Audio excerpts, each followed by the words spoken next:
It is now 6:30 p.m. and I would like to call to order the July 19th, 2021 study session of the Board of Trustees. I think someone has a mic on and we're getting an echo. Of the Aldine Independent School District. Let the minutes reflect that all board members are in attendance, with Mr. Bates and Ms. Avalos being on live video and the rest of us here in the boardroom. We will begin, we will have viewers tonight. That echo is really getting to me, guys. Is everyone muted? Okay. We will also have guests viewing our meeting tonight. So please be aware. Anyone else hearing an echo? Okay. We will begin our meeting with the report of the administrative staff. Dr. Goffman. Mr. President, Board of Trustees, my agenda item will begin on page 19. And it's actually one of your items for sure. We've received information for the board to endorse candidates for TASB Director, Region 4, positions A and C. The candidates running for position A includes Georgianne Reitmeyer from Klein ISD Board of Trustees and Tony Hopkins from Friendswood ISD Board of Trustees. If additional candidates submit information, we will share at the August board meeting, and the endorsement forms can be completed at that time. Additional information is included, and again, it's the pleasure of the board. Board, do we have any recommendations? Does people know some of these people personally would like to endorse it? I know both of them personally, Mr. Shanklin. They are both current directors for TASB, excellent individuals. Tony is serving in, well, they have both served in leadership capacity for TASB, and they're always present and engaged. Very good representatives. Thank you, Ms. Avalos. Dr. Garcia? I would agree. But if they're not due until August, they would not be late if we did it in August, if you wanted to wait to see if there were any other submissions. Okay. Board? That was made to wait. Right. Okay. We'll wait and make a recommendation until August then. Yeah, it would be timely, right? It's my understanding it will be timely, right, Mr. Earl? And as we receive information, we'll forward it to the board so they can have that ahead of our August meeting. Okay, Thank you. thank you. My next item is on page 27. Is the Goffney, yes. I'm having a hard time hearing you. Testing 1, 2. My next agenda item is on page 27. And it's our TASB Summer Leadership Institute debrief. Time is going by so fast, but it seems like it was forever ago. But just this past month, we went to TASB SLI, and many of you attended some great sessions and did some great networking. And so we wanted to allow time for any trustee that wanted to share any learnings to do so at this time. Does anyone want to share experience with TASB? Yeah, I was just going to say, Viola Garcia, that the sessions were good. And I was particularly pleased with the post-legislative, you can't hear, Mr. Shanklin? The post-legislative update was particularly good. There, I believe Abel was bringing back a summary that listed each of the bills and the specific action or a summary, brief summary of the action that might be required by the school districts to comply with the new law. Mhm. So that was very good. Mr. Dr. Booker? President, Kimberly Booker. I would Pratt. just like to add that it was great sessions on equity and also ESSER funds, and also just what school districts will be doing for the upcoming school year. So it was just very interesting seeing and hearing what all the school districts have in mind what to do. Mr. President, Mr. Mead? I was impressed with the classes as well on equity, but I was really pleased that as a board, many of us got to sit in at the same time on these classes. So we all got to hear it together, which I thought was real good for us. Thank you. Mr. Bates? Yes, sir. I was happy to be able to go. Even though I've been on the board now for a little while, I missed it in 2020. And so I went to a session entitled, "So You're Elected, Now What?" And it was for new board members, but I wasn't as new as some of the other ones that were in that room. One of the things that stood out for me was something that I could wrap my head around in terms of what is governance. What is governance? And a test that I walked away with, and some of you more experienced board members can tell me if I'm looking at it wrong, is that governance is what to do and not how to do it. And so as I'm approaching my job, when I'm asked questions or I'm in the realm of what to do, and we've done that with the superintendent already with those things that we want done over the next 5 years, that's what I should be doing. But when it comes to how to do it, then that's not something that I should get involved with. And so that little test, that little handle was helpful for me. Appreciate that, Mr. Bates. Ms. Avalos, you have a comment? I see that her mic is turned off and Um, well, I have to be honest and tell you that the SLI was a little bit of a fog for me.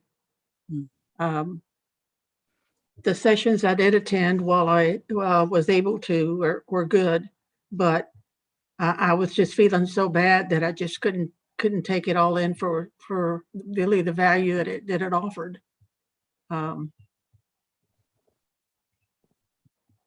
That's all I can say. well, we really appreciate you making the effort and being there. And we really hope you get better soon, Rose. We really do. We miss you here. Thank you. As for me, I want to echo the comments that everyone made.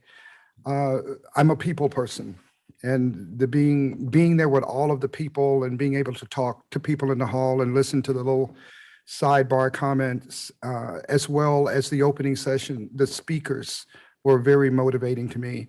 Like Dr. Garcia, I got most of my meat, if you will, from the legislative sessions, the review. That was very, very, very, very helpful. I also attended, I think we all were there when the superintendents had a chance to have a roundtable, and that also was very informative. So I like the idea that we all got to meet. I think we see what we lose when we are social creatures. I think we understand what we lose when we are not able to be social creatures. But appreciated the conference and looking forward to the next time we can have a chance together. Dr. Ruffey. The next item on my agenda is on page 28.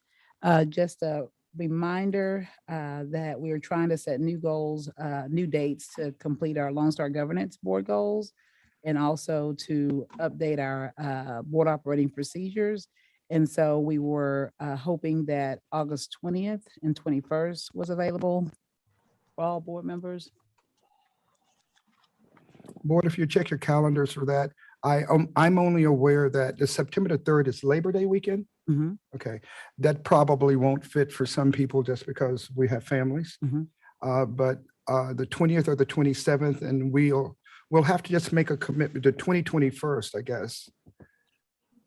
We'll just have to make a commitment as a board to put those on our calendars and then to make them work. Do we have any comments or any, Mr. Mead? 21st, the 21st or the 27th is fine with me. This is Rose Avalos. Question. Did you say the 20th and 21st or the 20th and 27th? First choice was the 20th and the 21st, and the second choice is the 27th and the 28th. Okay, I just want to remind people that the 20th and 21st is a packed week with board meetings and summer graduation on Thursday. So that would be 4-5 different dates in the same week that we would be meeting in some capacity. The 27th and 28th is better for me. It is for me as well. We plan to be out of town on the 20th and 21st. 27th, 28th is good for me. I'll make it work, guys. So do we have a, Connie, you want to input on that? Okay.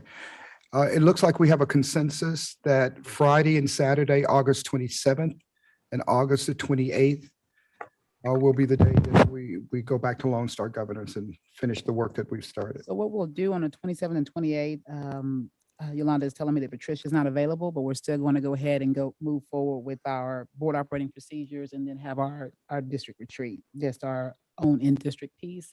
And then we'll continue to try to set a date that Patricia can attend. But for sure, go ahead and mark down 27 and 28. We need to solidify the work that policy committee has been working on, and then we're starting a new school year. And I think I'd ask prior to the summer beginning if we would be able to have a board retreat this year. And so we'll plan for the 27th and 28th. Okay. Last but certainly not least is on my agenda items, end of year data review. And it align with the Lone Star Governance Board Goals update. It starts on page 29. And we wanted to make sure that we have had a tough year and we are really focused on having a baseline. And I'm asking Don and Katie and Todd to come up because we wanted to look at the progress towards the identified board goals and give you an update. I think the last time we talked about middle of the year, and now it's time to discuss end of year as we're making preparations to start a new school year. So at this time, I'm going to turn it over to Don, our Chief of Strategic. Good evening, President Shanklin, Dr. Goffney, and members of the board. I would like to begin our presentation by taking us all the way back to the summer of 2019. This is when the board began its initial work with Lone Star Governance. Since then, you have participated in training sessions, you've reviewed lots of data, and you ultimately aligned on a set of board goals and progress measures that were adopted prior to the onset of the pandemic. The data we're going to review tonight specifically aligns with the goals and progress measures that were adopted.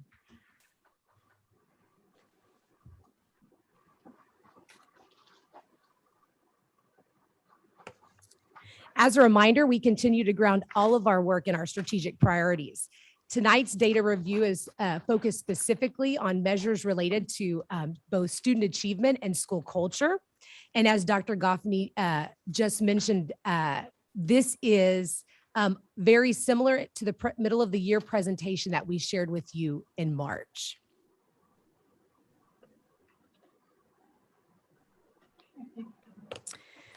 We recognize that this past year was unprecedented. We had the pandemic, we had Winter Storm Uri. That said, we continued and we still continue to keep our board goals top of mind so that we are able to continuously monitor progress towards our adopted and identified goals.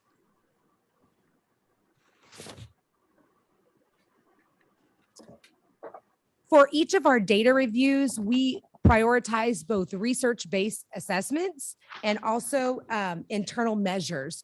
And so what you see on this slide is the metrics that we have chosen to conduct our data reviews around.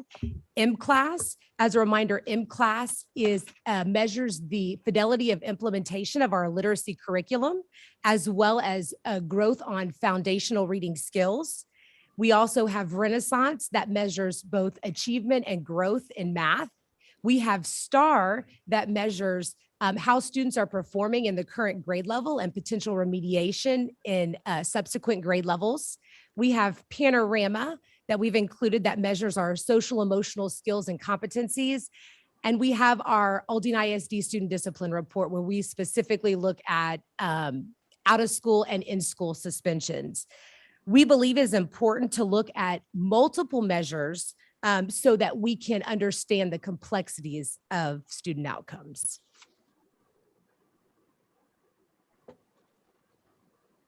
Good evening, board members. Things to keep in mind as we are discussing the measures that we are using to really get the full picture of a student profile. And as Don mentioned, we prioritize research-based assessments and tools, but mostly I want to emphasize that we make sure that these tools are aligned to our high quality instructional materials, aligned to the state standards, and are predictors of how students will do on STAR or how they will grow in their progression along the lines of these both in their growth in both math and reading. But as Don also mentioned, it's important that we look at all of the measures in a way to triangulate the student's performance, that it is not just one measure that we're going to rely on.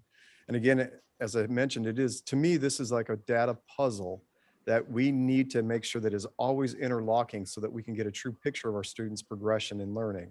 And that as one piece of that puzzle may be removed or may not be analyzed appropriately, then we're not getting the full read on the student's needs. And therefore, we're not serving our students effectively, and we're not evaluating our own performance effectively. So it is really a necessity to make sure that we've got every piece of that puzzle in place and always being utilized effectively. In that, as we are growing in our implementation of high quality instructional materials, that we are also growing in our strength of our leaders and our teachers in how to analyze the data and making sure that we are comparing all aspects of the data when possible. For instance, as we progress through virtual learning, we were comparing students learning at home and students learning on campus. But most importantly, that we are digging deep into all of our student populations so that we are surfacing any element of inequities in our performance so that we can make sure that we're effectively and immediately addressing those areas of inequities. And then finally, as I've also already mentioned, that the tools especially for my team and teaching and learning, these resources, this information, this data gives us a true picture on the quality of the support we're providing, quality of the resources we're providing, the professional learning, and of course, the intervention supports that we're providing our teachers. So very important that we keep all of these things in mind as we're assessing our students' performance. Now, as we get into looking at the data in relation to the board goals, there are some bright spots that we want to lead with. We did see that our elementary literacy implementation growth, our foundational skills were trending up throughout the year. And you'll see in the data reports that I'll show you in just a moment that we saw significant growth from beginning of the year assessment data for our M class, which measures reading foundation skills. We saw significant growth throughout the year as measured by the end of year assessment. Now, this is indication that our literacy implementation was strong, the new curriculum, and that our students are growing in their foundation skills, the foundational skills that are necessary for our students to comprehend at high levels and comprehend complex text. Also, what we saw was that our ELs, our English learners, they were performing on par with the non-ELs. And this is a result that we have not seen trending in the past, but this is a very positive outcome from what we saw in both elementary math, third grade math and elementary math overall. Now, our challenges, you will see that our STAR reading and math performance declined significantly in grades 3 through 8. The math performance for elementary, middle, and ninth grade was flat, or it declined from beginning of the year to end of year. And it's really an interesting dynamic that we'll talk a little bit more in depth in a moment, but that again, our Renaissance data declined from beginning of the year to end of year. And then finally, you will see a pattern in our results of a discrepancy between our Black students' performance and other student groups and our overall performance. You'll also see, and I'll note now as we go through a discrepancy in our special education students' performance. Now, there are two assessments where we did see very positive alignment in our performance across all levels, and I will certainly point that out as we move forward. So to begin, this is the aggregate. This is the average of all of our primary and elementary reading end of year M-class data. And what you'll see in the reports, you'll see there is a teal bar and then there's the red bar. The teal bar is the beginning of the year performance on the M-class. And then the red, of course, is the end of year performance. And you will see from beginning of the year to end of year across all groups and of course our aggregate, we saw significant growth. And that's that positive trend in the foundation skills that are going to be so necessary for our students as they're growing from kindergarten to first grade to second grade, as we're growing them into third graders in 2 or 3 years, that they have the foundational skills to be successful on that STAR exam. And you can see again that there is performance gaps and equities between the performance of our Black students and of course our special education students compared to their peers on the end of the year exam. Now moving forward to specifically kindergarten, this is end of year M class for kindergarten. This is to me, this is a very positive report. As you can see, our overall average for kindergarten, we began at 22% of our kindergartners at or above the performance, at or above expectation on our M class data. And we ended with 51%. It's a significant gain. Again, very positive indication of the quality of the curriculum, but it also, to me, this shows us that our first graders, incoming first graders, that we are starting off with a very positive foundation, that as we come back and we're at full strength, we're at 100%, our students back in school in front of us, we're working with them every day, providing the interventions necessary with high quality instructional materials. This is that group of kindergartners that we're really going to be able to accelerate learning and really take full advantage of the curriculum that we're implementing. And I want to also point out, if you look at our Black student performance compared to the other student groups, you see that the gap is narrowed here with this kindergarten group. That 48% of our Black students are at or above the mark as compared to 52% of our Hispanic students. And then even in our special education, now, although that is a significant gap, that we did see that there was a positive trend in that performance as well. And as you can see, as we go through, another thing that I failed to mention is these charts also show the learning at home compared to learning at school. And for the most part, you will see that our students that learned at school, the performance was higher than our students learning at home, although in many regards that is not significant difference, but it is important to note. Moving on to second grade, because we selected second grade because these are those third grade students that we will be really serving next year in alignment to the board goals. See our growth as an average went up 5 points from beginning of the year to the end of the year, but you will also see now this is where the discrepancy in our student groups becomes much more apparent from, as I mentioned already, between the student populations and our special education students. Now to our third grade reading results. And this really speaks for itself. Our students this year, this is the at meets. We had 13% of our third graders meeting the expectation. We had approximately 40% of our third graders who were at the approaches level, so that we know that there is a foundation there that we can certainly build and leverage as we move our students to the next level of performance as they go on through to fourth grade. But as you can certainly see that the performance drops across all student groups, our EL students and our special education students. And we will certainly be talking about our next steps as we conclude the presentation. Excuse me. Now moving on to elementary math. These results show the aggregate of all grades in elementary. And this is the measure this is the assessment that is measuring our math performance renaissance, STAR 360. And as you can see, this is that interesting dynamic where our performance actually dropped from beginning of the year to end of year. And it's important to note the dynamic of this assessment. This is an individually given assessment. Students, it is a timed assessment, but it is, if you are at home and you're a virtual learner, you are given a link to an assessment, and it is your prerogative to go into that link and take the assessment on your own. There is not a teacher monitoring you. So that's not to say that there might not be a little bit of extra time, maybe some additional support. And as you can see, as students as we received more students at school throughout the year, and we know that percentage of students learning at school at the end of the year was much higher than the beginning of the year, many more students were then taking the test with a teacher supervising them taking that test. And I do, that is a variable in these results that I think is important to note.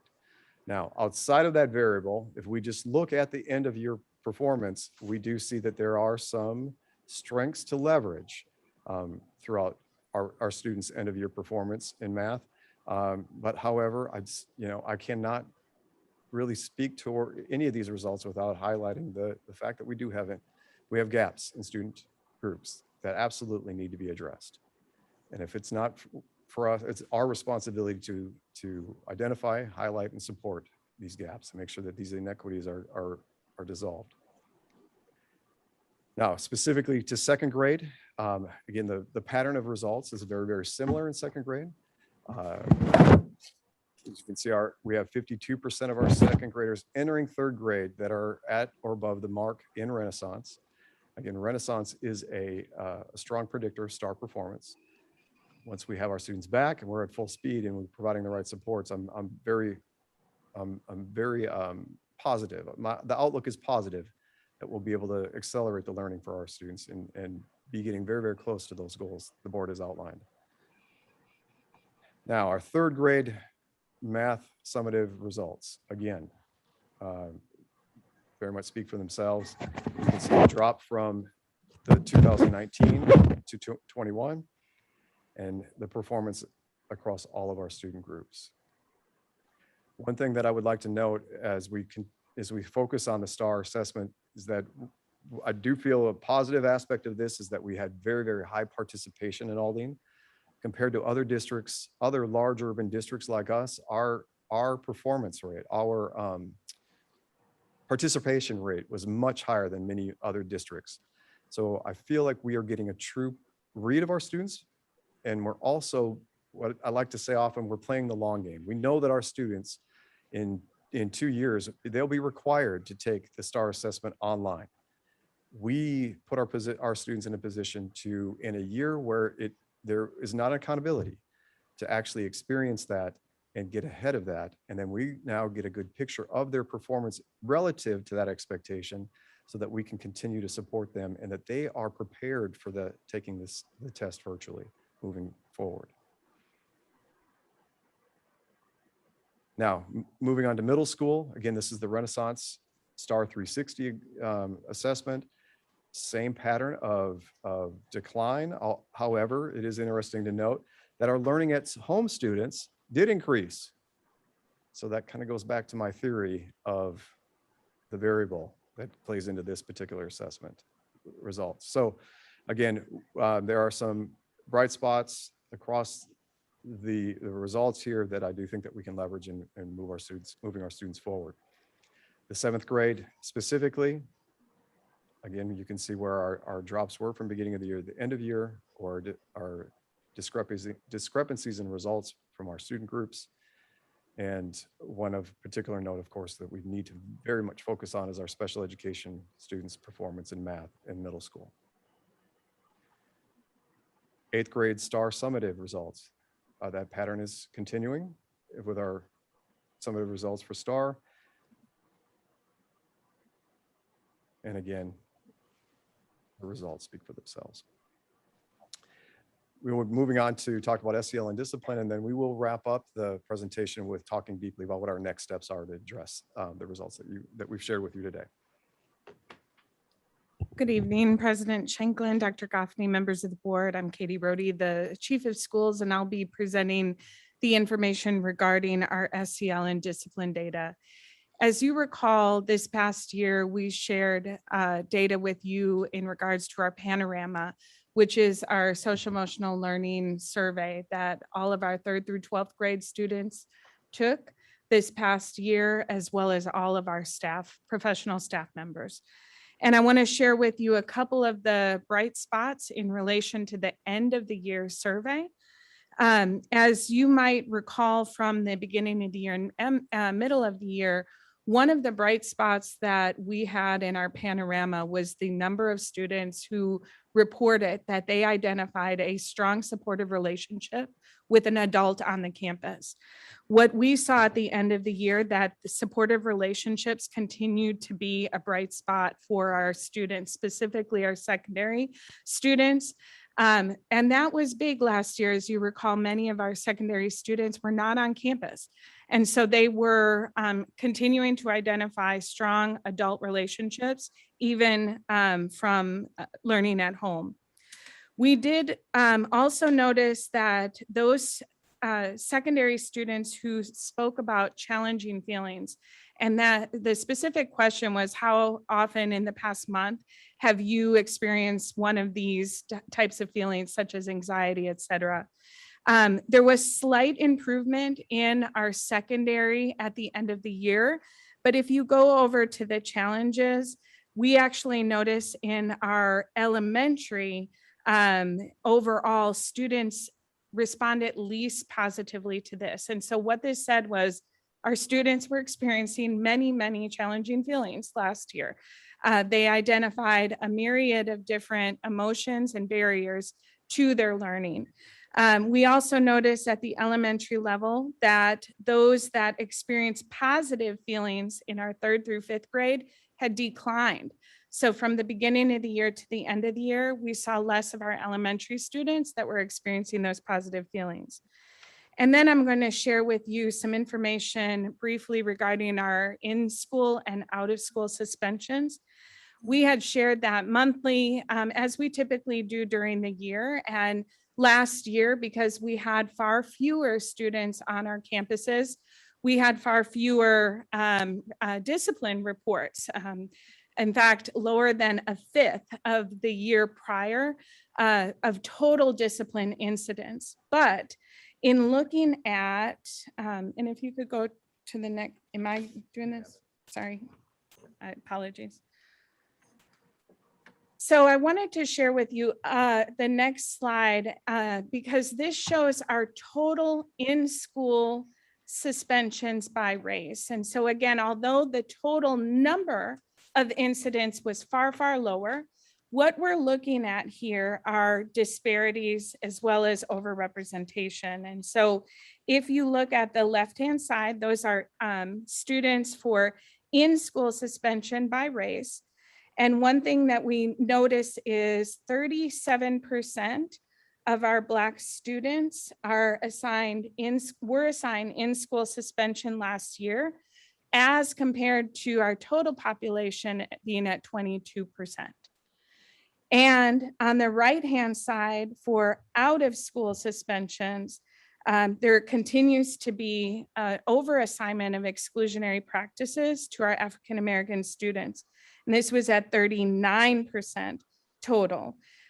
So this is an area that continues to be a problem, one that we are really diving into the data, determining if there are specific schools and how we can provide more on-campus support, coaching for teachers, as well as direct support for our families and the students.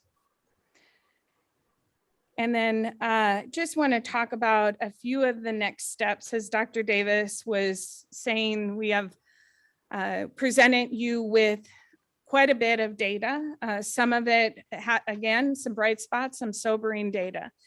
A few things, as you know, as we're coming out of this crisis, we are top of mind preparing to welcome all of our students to school starting August 16th. And what we have done is we've looked at some of the ways in which we are going to be strategically utilizing our resources, both human and financial, to make sure that we are addressing the data and the information that's in front of us. And so a few of those ways, and you've probably heard these before, but the first is time. How are we providing additional time to students who need that, whether that's before school, after school, or reimagining their schedule? How are we also making sure that our talent And that is our most highly effective teachers are well-trained, that they are provided with the best support, but that we have also made sure that they are with the students that need them the most. Dr. Davis has talked about our Tier 1 implementation. So you've heard about our literacy implementation last year. We are rolling out a math curriculum this year that we believe is going to empower our teachers to have the best Tier 1 lessons and resources for their students. And then finally, targeted support. So how are we ensuring that each of our students are in the appropriate tier, that we are progress monitoring, and we are ensuring that for each step of the way that we are looking at the right data and ensuring progress for our students. Yeah, so if you could indulge me, a way of explaining two of these aspects, Tier 1 and targeted support, I'd like to go back, if you could just please indulge me, to our 3rd grade STAR summative report. You saw in this report that there did not seem to be an alignment between the results of our 3rd grade STAR to the positive trend that we saw in our kinder, 1st, and 2nd grade foundation skills assessment. And I think this discrepancy in these results really emphasizes the need for our Tier 1 instruction to continue at a high level. Because what we are realizing is that our 3rd graders who took the test this year did not have the benefit of high quality instructional materials that focused on structured foundational skills in their early years in Aldine. And that lack of instruction is highly apparent in the 3rd grade STAR results. But on the flip side, though, we're seeing the positive results in our M-class data. And so that is why it's so very important that we continue to focus on Tier 1 instruction that is aligned to the skills, what students need to know in order to be successful on STAR. It is this foundation skills that will unlock our students' ability to comprehend text at a high level. And so continuing with Tier 1 instruction is essential as we move forward, but it is also critical when you look at these results that we have targeted supports. I just mentioned that these 3rd grade students did not have the benefit of foundation skills, strong foundational skill instruction. It is our responsibility now to target where those skill gaps are and to provide the right intervention for those students so that we don't let them continue through our system without those skills, that we find space and time during the day in their 4th grade year to go back and try to fill in those gaps. But in order to do that, we have to have solid assessments that are aligned to our curriculum, that are assessing where specifically those needs are. And then we need to have the time and the talent to be able to go in and intervene just in time for our students and make sure that we accelerate their learning so that we get them back on track as quickly as we can. So I thought that was a good way of explaining, exactly what our plans are moving forward in those big buckets, the Tier 1 target assistance, time, and talent. So board members, that concludes our presentation. Are there any questions? Board, I think we all probably have a lot of things to say about this. So I'm opening up right now. Dr. Garcia? Yes, I do have a number of questions. When I go back and look at the 3rd slide, which is really what we're reviewing, right? The goals. Yes. That is the essence of the work that we're doing is looking at the goals. I didn't see, I'll go back in a little while to the others, but I didn't see anything related to goal 3. Katie, you had some of those social emotional measures, but not for the graduates and the CCMR information.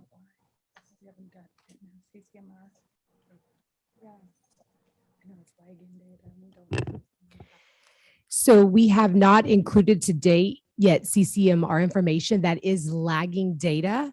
And so because of the pandemic and the disruption in SAT, ACT, PSAT, all of those assessments, as well as graduation rates, that information hasn't been included. We hope to have some of that information soon, and we will continue to build upon the information that we're sharing with you. I know we shared with you in March that we are in the process of creating a dashboard by which each of you will be able to dig into the data. And so that will be included in that dashboard information. Okay, so to come.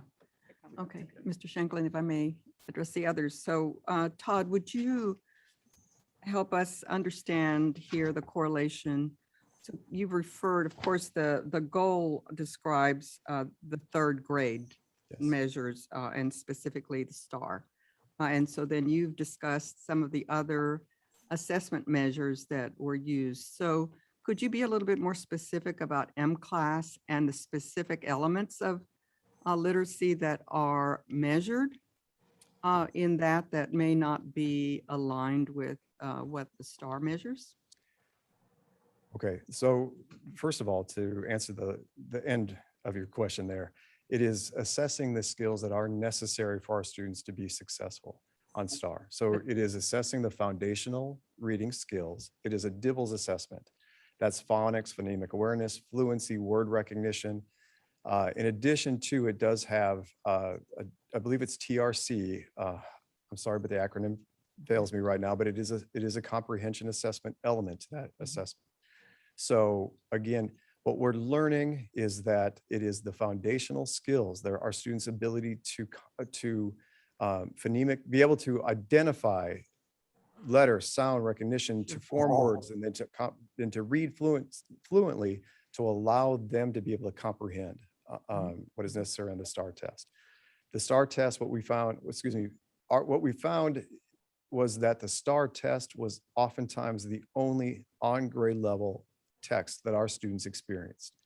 And that is what we have to absolutely not allow to happen as we move forward. And so we are. Would you explain that again? Would you say that again? So our students in our previous literacy curriculum, we did leveled readers. Our students were assessed on a running record, which gave them a reading level, and they were to be taught within that reading level. Now there was supposed to be on level time, but what we found was more often than not, and this was identified through our curriculum audit, that teachers were relying too heavily on the level of the student rather than in exposing them to on level text every But single some day. were on level. Most students were on level, were they not? No, ma'am. No, they were not. Okay. And so what we are now seeing is that it was, and then there was a heavy reliance on skill-based instruction, teaching students how to identify main idea, make generalizations, make inferences. Mhm. And that was being taught year over year over year. But what we found was it was not a failure of their ability to summarize a passage. It was their failure to understand, to actually read the text, the foundational skills that they were missing. And so what we are focusing on now is building those foundational skills. We're finding where the gaps are through the assessment of M-CLASS, which also gives our teachers a very specific and strategic intervention pathway following that. Yeah, but those are the very same literacy elements that are measured by STAR. So the ones that you've Yes, ma'am. mentioned are the same ones. Yes, Yes, yes, okay. we are right. Yes, and so as I mentioned earlier, the M-CLASS data that we're seeing in kinder and second that I shared with you, Yes. that is showing that our students are trending in the positive direction when it comes to building their foundational skills. I highly anticipate that when these students reach third grade with having year over year over year of high quality instructional materials and high quality support as measured by the M-CLASS, we will have students prepared to read complex text that will be in front of them on that STAR exam. And as a result, be able to make quality generalizations, make inferences, summarize the skills that are necessary on that test. The third graders that we had this year did not have the benefit of the instruction on those foundational skills. You're generalizing. They did not have, that was not part of our curriculum. It was not part of our curriculum. I'll come back. I know other board members have questions. Mr. Bates, I saw your hand raised and I noticed that Ms. Avalos, her mic is turned off or unmuted. So I'm assuming that you both have questions. I had one, I do not now. Ms. Avalos? My question is a little bit in reference to Dr. Garcia's question. So if the third grade was affected in such a way, was not fourth and fifth affected? Yes, ma'am, they were. Yes, we're seeing a trend in that data. Yes, absolutely. And that is why, again, as I said, we will continue to assess them on M-Class, third, fourth, and fifth graders. We will identify where the foundational skill gaps are, and we are providing them the intervention in relation to that. As I said, it is our responsibility now to accelerate their learning. And if we are continuing with the tier 1 instruction and continuing with aligned strategic targeted supports, that we will have a plan in place to accelerate their learning and hopefully get them back on track once we are able to address the gaps in their foundational skills. Dr. Booker? Yes, Dr. Davis, I have a Yes. question concerning in-school suspension and outside of school suspension. I know since I've been on the board, we have been addressing this concern. And I know there is a great correlation to our scores with the number steady rising. I know you can't go in great detail step by step, and that's not what I'm asking for. But if we know this is a concern and it is steady rising, which I'm looking at the numbers that you presented tonight, what is our policy? Like, do we have a district policy when it comes to in-school suspension, and or is campuses making up their own rules? And it's the decision, the ultimate decision, I know it's not made by teachers. Like, as a teacher, I know he or she just can't say you're going to ISS today. So I know that somebody in a leadership position has to sign off on A, B, or C going to in-school suspension. Right. And then at what point, I know that we're big on giving raises, will do. I know we're trying to keep up with other districts, making sure we get the best. But at some point, we're giving you all these raises. We want you to be happy in a district. At some point, where's the classroom management, or where are the policies to keep our students inside of the classroom? At some point, it has to be accountability. Right. I know everybody in this room understands, but it goes outside of this room that other people are held accountable. You know what I'm saying? I'm Yeah. trying to say it Yeah, no, Trying to be nicely no, I appreciate, with a bow wrapped around it, but yes, our ma'am. kids are suffering. So And I don't see how they're gonna get tier 1 instruction. if they're I not know in what goes class. on in ISS.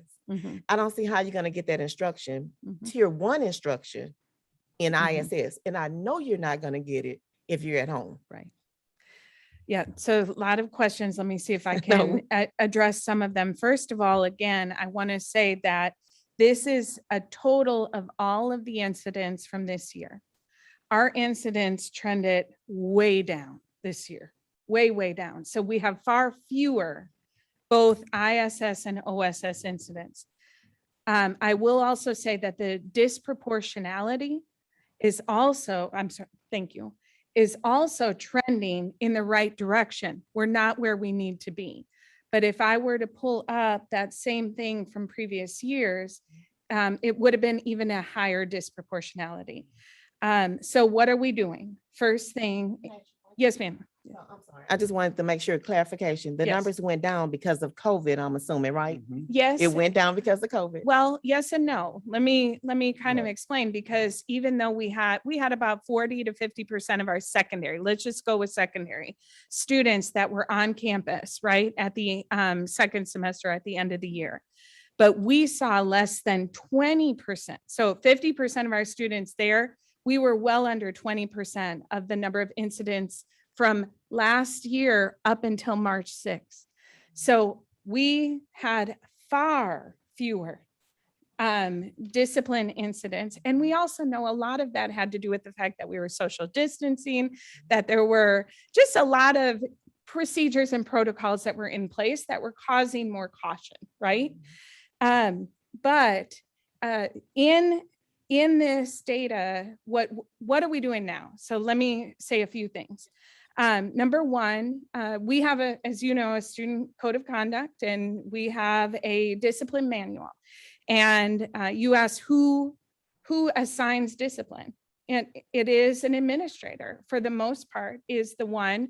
We have campus behavior coordinators, but pretty much on most campuses, it's the principal or the assistant principal that assigns any type of exclusionary. So in school or out of school, any kind of hearings, et cetera.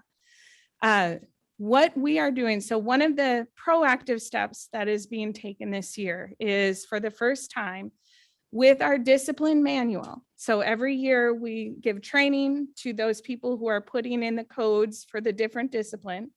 And I think you know also is that a student can come to the office for disruption of class, right? Which could be a level 1 infraction, or it could be a level 2 if it's their 10th time. And the principal or the assistant principal at that point looks at the history and looks at all types of things that will allow them to come to a decision about a consequence, right? But oftentimes it's very subjective. And when you have a discipline manual that says, here are the things for disruption of class, here's the, you can assign detention or all the way up to out of school suspensions, it is discretionary for that administrator. What we found, I just want to share 2 more things. We found that there were practices in place that were unintentionally assigning students exclusionary for the longest amount possible. So for example, if a child was, if we were going to go to a hearing, that it was an automatic 3-day out of school suspension. That doesn't have to happen. We can go to hearing that same day, or, worst case, by the next morning, thereby reducing the number of days that they are out of class. The other thing that I want to tell you that we're doing is with the discipline manual this year, every administrator is also going to get alternatives to suspension. And so it is a document that is essentially going to go through each of the different codes, each of the different infractions that a child could have. And it will have in there everything from, restorative circles to, things that a child can do to, detention, anything where they're not being removed from class. So it's the first time that administrators are going to get trained on both. So they're going to have different options to help them.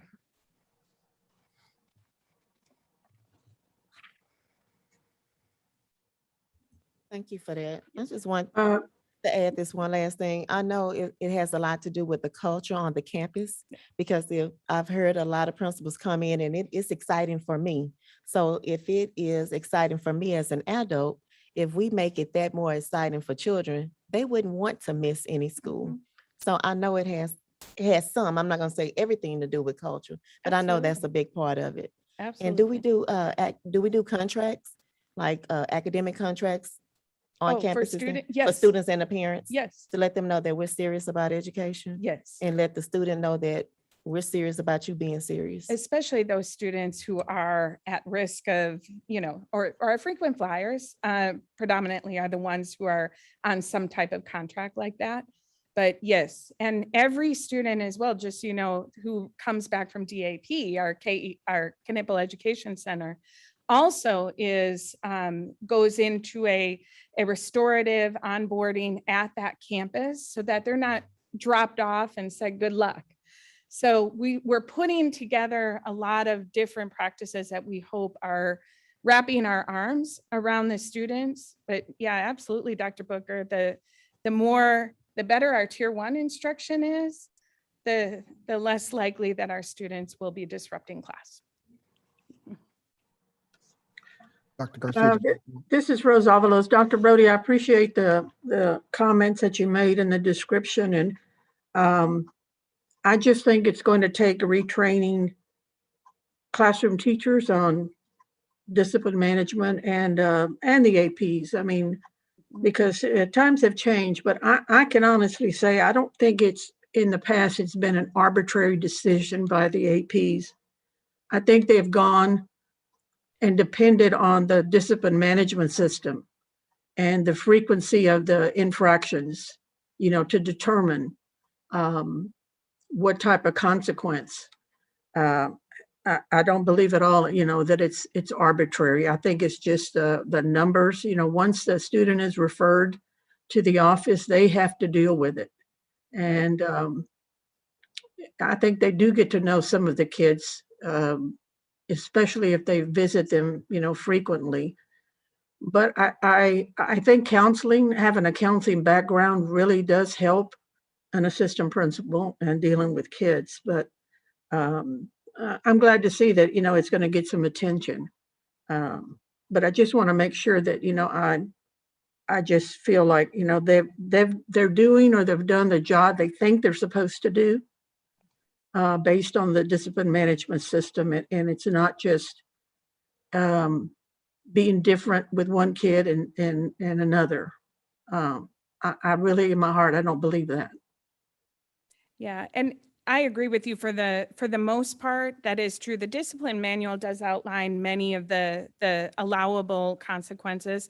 I think one of the opportunities that we have is just like we're doing with our academics, is we're doing what's called calibration, right?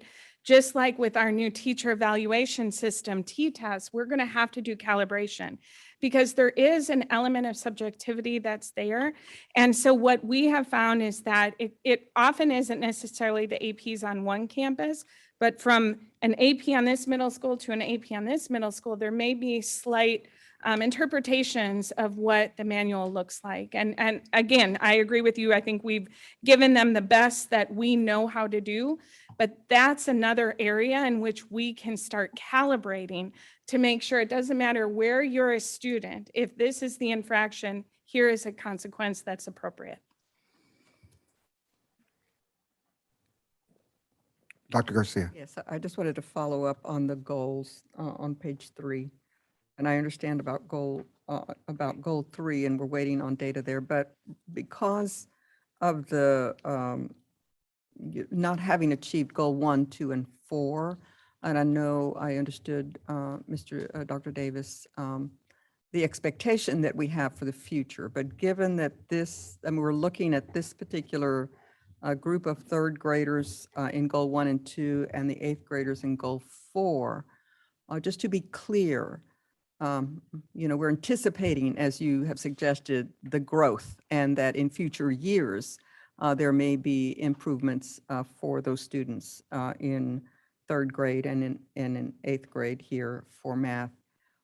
Just clarify, please, again, just so that we have a broader picture of this particular group of students and the interventions. And I think somebody else said not just, of course, the 3rd graders, but the 4th and 5th and other levels are impacted. So clarify again what the next steps, you mentioned them briefly, but very specifically because they were impacted broadly by COVID. Those that, it was interesting to see the growth for the at-home kids, in particular here at the in math. But tell us, as they returned for summer, as they come back in the fall, what specifically are we doing for this group of students, that we did not achieve these goals for them? We can't wait. This is their year. This is when they should have achieved, and they did not achieve to the level that we expected them to achieve. So what exactly specifically are we doing for this group and the groups that are not the early learners that you suggested? Our response, as we've talked about there, we've given you big buckets. We've told you tier 1, talent, time, targeted support. Those are big buckets, but within those buckets, there is extensive action that's going to be taking place to the point where I don't think I could give you tonight. We would be here all night. So but let me target 1 that is the targeted support. Let me focus on that. The immediate response for our students when they return to school is that we will universally screen all of our students in reading and math. That universal screener will tell us just in time information about where their learning is and what supports we need to provide from them. From that point, then we've got structures in place, we've got resources, and we've got time allocated, and we've got talent in place to directly intervene and provide our students the support. So in terms of M-Class, we will universal screen all of our elementary students in primary and M-Class. That will give our teachers that will group our students specifically to their needs. M-Class provides us an intervention pathway then to each of those students' needs. Our schools will have designated time to address those students' needs in small group. We've got our teachers that are trained. We are training paraprofessionals to support our M-Class burst intervention lessons. We have RTI teachers that are now dedicated to every campus. In addition to that, we've got multiple partnerships for tutoring, thank you, that we will be deploying to all of our campuses. So again, I'm still broad view of this, but specifically it is that we have to determine where their needs are the minute we can get them back on campus so we can address immediately. I mean, but I'm going back to what you said earlier, but is that not what the criticism was a little bit earlier where you referred to the students were not reaching or attaining or instructed at their level? How are we going to get them to that level that you've Absolutely. suggested that we have not been at? So the difference is that our intervention time is aside from our tier 1 instruction time. It is aligned in expectation, but it is in addition to tier 1 on grade level instruction for every student in the district, despite their level.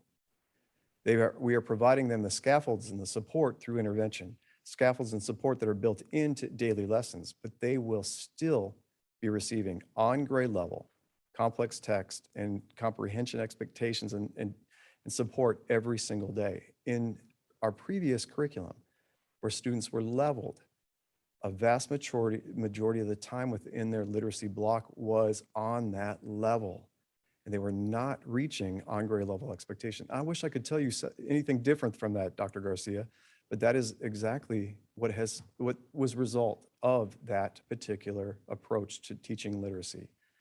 Wait, we had the big variable there is the teacher or the professional development of the teacher. So is that different? Yes. Well, the resources, number one, are of much higher quality and very structured for our teachers, which is a supporting of all teachers. Now, we have, extensive coaching, training that is happening now for our literacy instruction that I'm hoping is raising the bar of capacity of every single teacher across the district. Yes. Mr. President, Board of Trustees, if I may.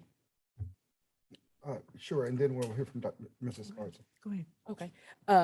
The one variable that we have to remember is we're in the middle of a pandemic, and our kids and our teachers were addressing a global pandemic. And we were focused on not only our 5 priorities, but more importantly, the safety of our students. And so keep in mind, pre-pandemic, we were outpacing all urban schools. And I have full confidence that once we're not faced with a global pandemic, that we're going to be able to make progress towards the board's goals.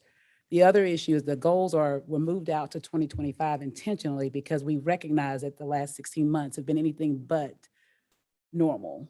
And so as we are putting things in place, I'm proud of the work because in spite of the commissioner saying that the STAR test didn't count, we were saying it, they were saying it on the news. I don't know what kind of frame of mind our students took the STAR test. What I'm confident of is the work of our leaders and our teachers. And we're going to continue to make progress. So I think we have to remember that this was not a normal year. And what I'm asking for is a little bit of grace, but keep the expectations high so that we can continue to make the progress that we were making pre-pandemic. Thank you. That was Dr. Goffney. Mrs. Sparta. I just have a quick one because I'm thinking of, we refer to, we were in the pandemic, we still are in the pandemic. All 50 states have risen in their COVID cases. It was reported before we came into to the session. So that's still alarming for me because the kids are going to be returning, and I know they're excited, the teachers are excited and everything.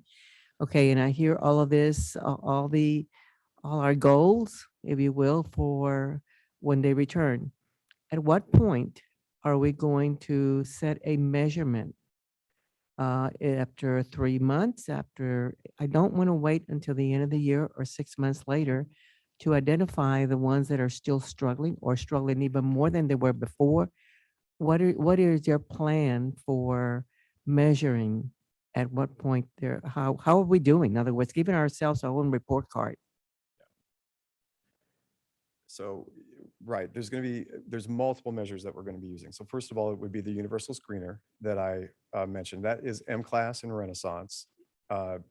As we move forward, though, we will have internal assessments every 9 weeks. We'll continue to do our district common assessments. And that is, I believe it is in the slide, one of the slides that was mentioned, that it is an important piece of that data puzzle that I spoke of earlier, that we utilize our internal assessments. Those internal assessments are written similar to STAR. They're aligned at the same rigor and the same format as STAR. So as we're moving every 9 weeks, we are seeing how the interventions that we're providing are impacting performance as they work towards the STAR exam. Internal measurements are very important, even though we have all these other STAR and we have all that. Right. The internal measurements are even better because it prepares you to what you need to do to continue the improvement. Certainly, and what we do is as we build our that's- internal assessments, we do it again at that 9-week increments so that we are assessing the skills, the content that has been taught so far. And that's where the training for Yes. our teachers Correct. becomes critical. Absolutely. They need to know what to do and what to do. Right, right. I guess my comments are a little bit of a broader nature. And I want to build on what Mr. Bates said, the test for governance is what can we do to support you? We mentioned time, and people sometimes say time is a luxury. I don't think we can afford that luxury. Looking at what we have, and I echo everything that it has been said here today, is that some of the assessments are subjective, and I'm in a strange place right now because I'm reading a lot of material. I'm getting a lot of stuff about our systemic problems and our institutional problems throughout the country. And some of it sounds like sentencing guidelines, if you will. Let judges do their job. However, we have to understand the subjective nature of where we are as a society as well.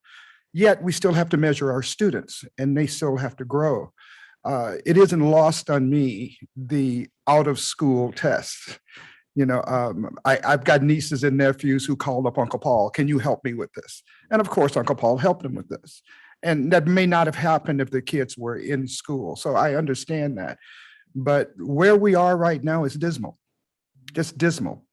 And so that's why I say we don't have the luxury of time to get them back to where they belong. We've extended these goals until 2025.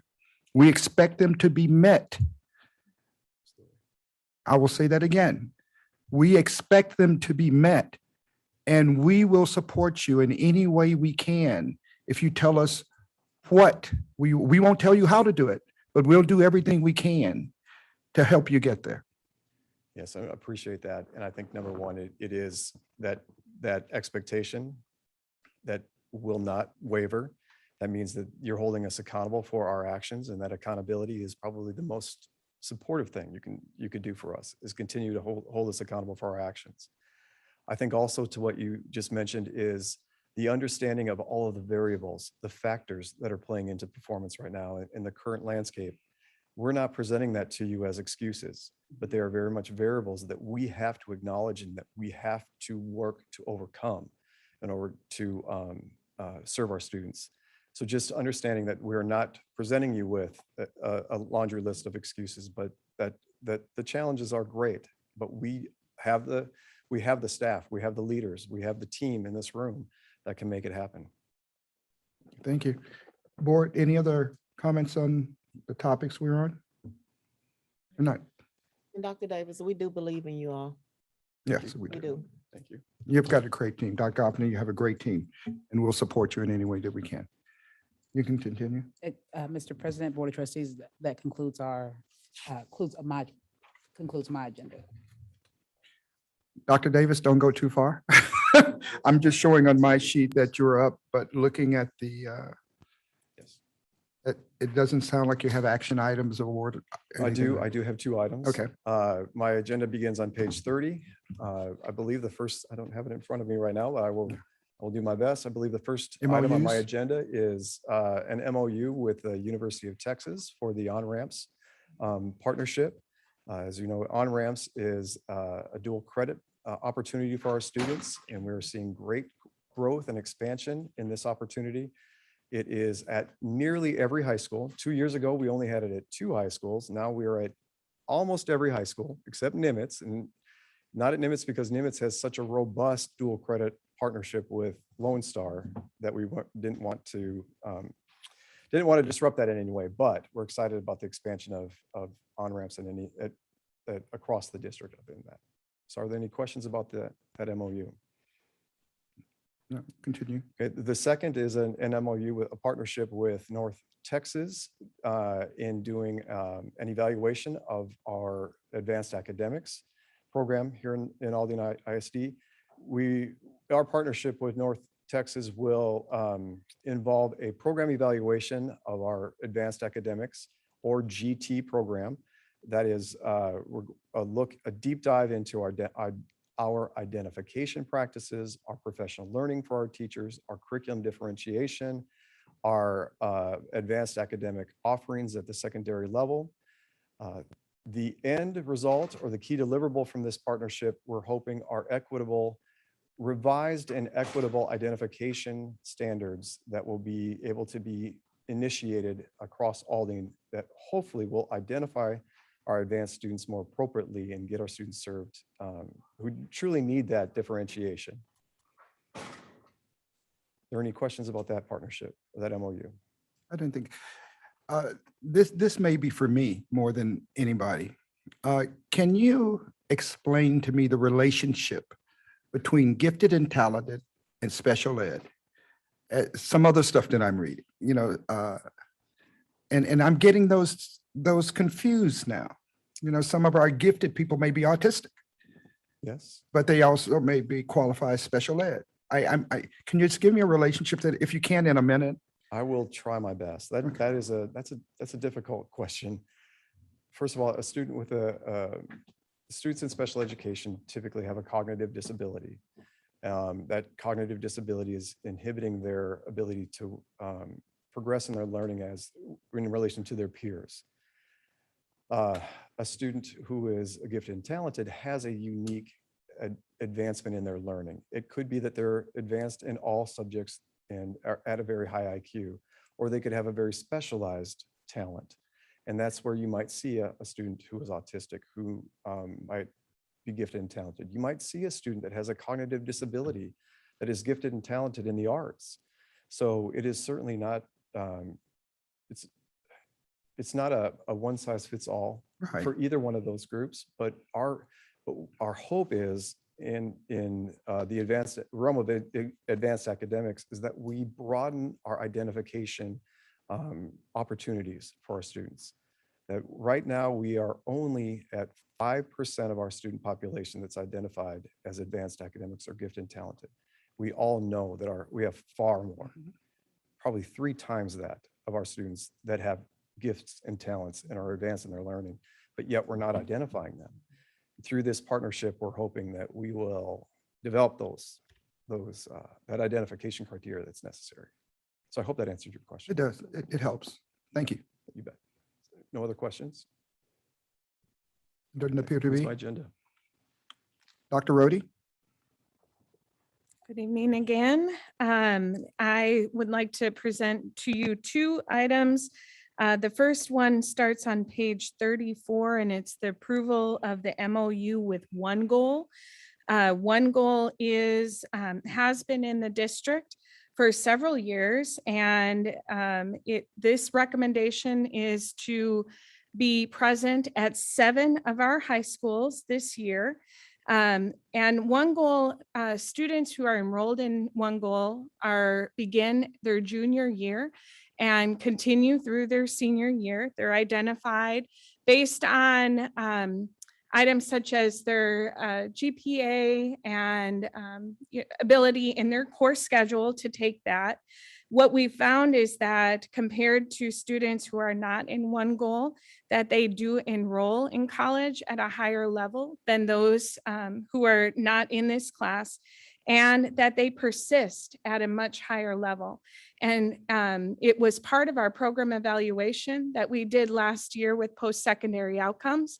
And we saw that this partnership was having great gains with our students. And so that is why we are ensuring that it's at 7 of our schools this year. And this is the approval of that MOU with One Goal. Are there any questions related to that? Board? So Dr. Brody, is One Goal a local, regional, statewide, national? What is one? Where do they originate and how do we find out about it? Yeah, and I'm going to ask Dr. Davis, but I know that we have a local representative that works with us. It is regional. So there are several districts in the Houston area who use One Goal. Do you have any other information regarding that?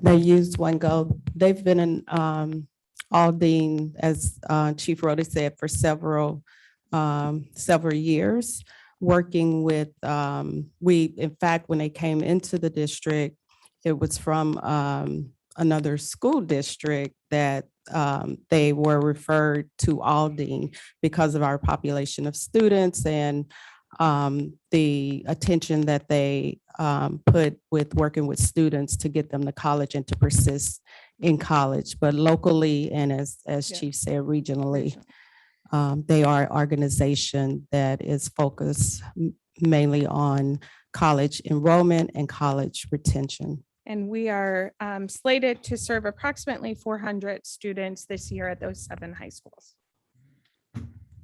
And like the other programs, are they university-based? Is their origin university-based? No, ma'am. This is a One Goal. So I'll read. It's on. They're focused on identifying students to identify, embark on, and persist in their chosen post-secondary path. And it is a independent partner that we have been working with since 2016. And like I said, based on the data that we've seen now, One Goal, just so you know, they, unlike some of our other partners that target our most highest GPA students or highest ranking, One Goal does not. They typically target our BC students in the junior year. And so what we have seen is for students in that, they have a much higher enrollment and persistence than those who are not in that class. So we have suitable metrics to measure the success of the engagement with One Goal, and we have been keeping track of that, and we can see Yes, ma'am. results. We have all of that data from both enrollment as well as information such as Completion. enrollment in college and persistence. Okay, and you'll Yes. share that one day. Yes, I will do that. Thank you. Board, any other questions? Not seeing any hands raised. Okay. And on page 41, this is an MOU with the University of Houston downtown for their educational talent search. And this is with, as it says here, 4 schools, but those 4 schools, as you know, also include 9th grade schools. Talent search is last year served over 800 students here in Aldine. And it is a college work-study mentor that is assigned at each of these campuses to promote college awareness, to help with field trips, test preparation, financial aid, college applications. And so most, all actually of these college study mentors work with a counselor on the campus. They are trained by the University of Houston downtown. And the one that is missing there, as you see, is Nimitz. Nimitz is part of Talent Search, but it is with the Lone Star Talent Search, not the UHD. And so this is a one-year MOU. And again, this is a partnership that we've had in the district for many years. Are there any questions related to this? Dr. Booker. Rhodey, any Mhm. student can participate in Yes, this ma'am. program? Any student? Yes. Thank you, Dr. Rhodey. Yes, ma'am. And I'm going to turn it over to Dr. Davis now. Thank you. Good evening, President Shanklin, members of the board, Dr. Goffney. My agenda begins on page 45 with two items for the consent agenda. The first is on page 46, and it's an MOU between the University of Texas Health Science Center at Houston and Aldine ISD to continue the T-CHAT program. The T-CHAT program provides pediatric and adolescent behavioral health services via telehealth. And it is designed to provide short-term access to our students with counseling sessions for our most high-risk children and adolescents. We will continue this program. Would like to continue this program. It's a 2-year agreement. Are there any questions? Board? No questions. My next agenda item begins on page 58 and is an amendment to the agreement between Memorial Hermann and Aldine School District. And this agreement is to add 4 campuses: Cypresswood Elementary, Jones Elementary, Jones EC Pre-K, and Young Women's Academy to the list of schools that the school-based clinic will serve. Are there any questions? Remind us, so will the clinics be in the schools or are they in the community? The clinic, this is for our school-based clinic that's located right there at Dunn Elementary. Okay, it'll be the same one. So Yes, they're ma'am. served by that same one, not Yes, in their own schools. and this will increase the number of schools to 12 that they are serving. Thank you, Dr. Davis. I have one other. My next agenda item is on page 61, and this is for your information, and it's our annual update of the Student Parent Handbook. As you're aware, the process for updating the handbook begins with feedback, of course, from our campus behavior coordinators, APs, parents, principals, directors, our executive leadership team. I've included some of the updates in the cover page for which I will review. It starts with our dress and grooming guidelines on page 55, and these page references are the actual handbook page numbers. As you're aware, Aldine will not require a standardized dress requirement for 2021-22 school year for our traditional campuses. Some of our specialty campuses may still require a standardized dress requirement, and that's wearing of uniforms. We did suspend this last year during COVID, and it was overwhelmingly appreciated by our parents and administrators. Also, in addition, you know, that masks are not mandated and are optional for our students.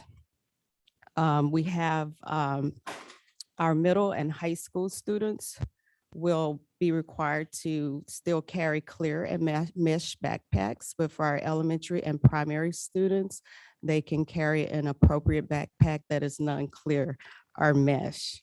We also updated page 63, our grading guidelines to include the averaging language. We found that averaging did help our students. On page 67, as you know, the state requires now that students complete a FAFSA or TASFA before receiving a high school diploma, and that language is included in the handbook as well. We updated our non-traditional academic programs on page 86 to include some of our other programs such as Young Women's Leadership Academy and La Promesa. On page 97, our food and nutrition services. Due to COVID, US FDA has continued to cover meals for our students. So all of our students, regardless of income, will have access to free meals. And we will continue to push for them to complete the free lunch applications because that helps them qualify for the other programs as well. There was other language that was updated, but did not change the meaning of the topic addressed. And of course, the final document is aligned with the TASB Student Handbook 2021-2022. And I'll be happy to address any questions.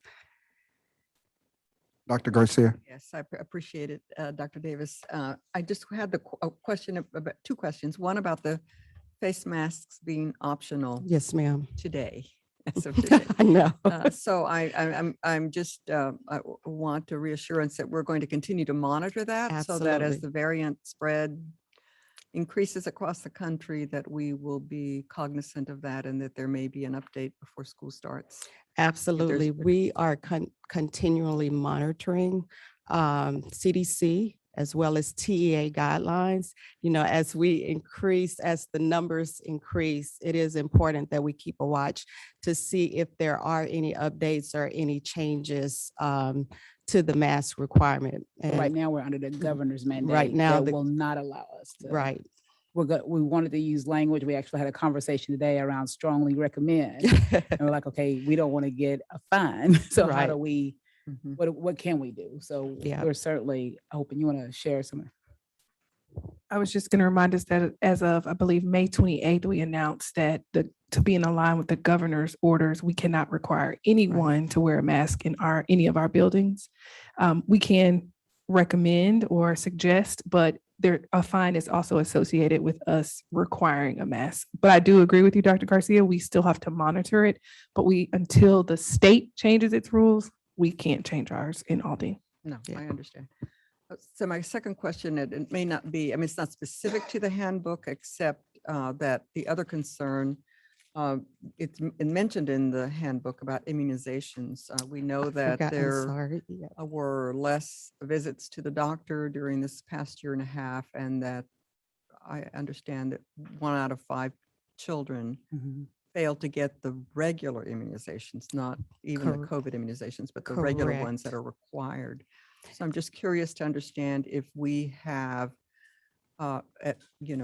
increased the opportunities for the children beginning now, so that parents are coming in and we'll have all of the regular immunizations before school starts. Absolutely. So we are currently working with Texas Children Mobile Unit to increase immunization opportunities. We also, during our Parent Expo, Hope Clinic will be giving immunizations. We will be communicating that information to our parents.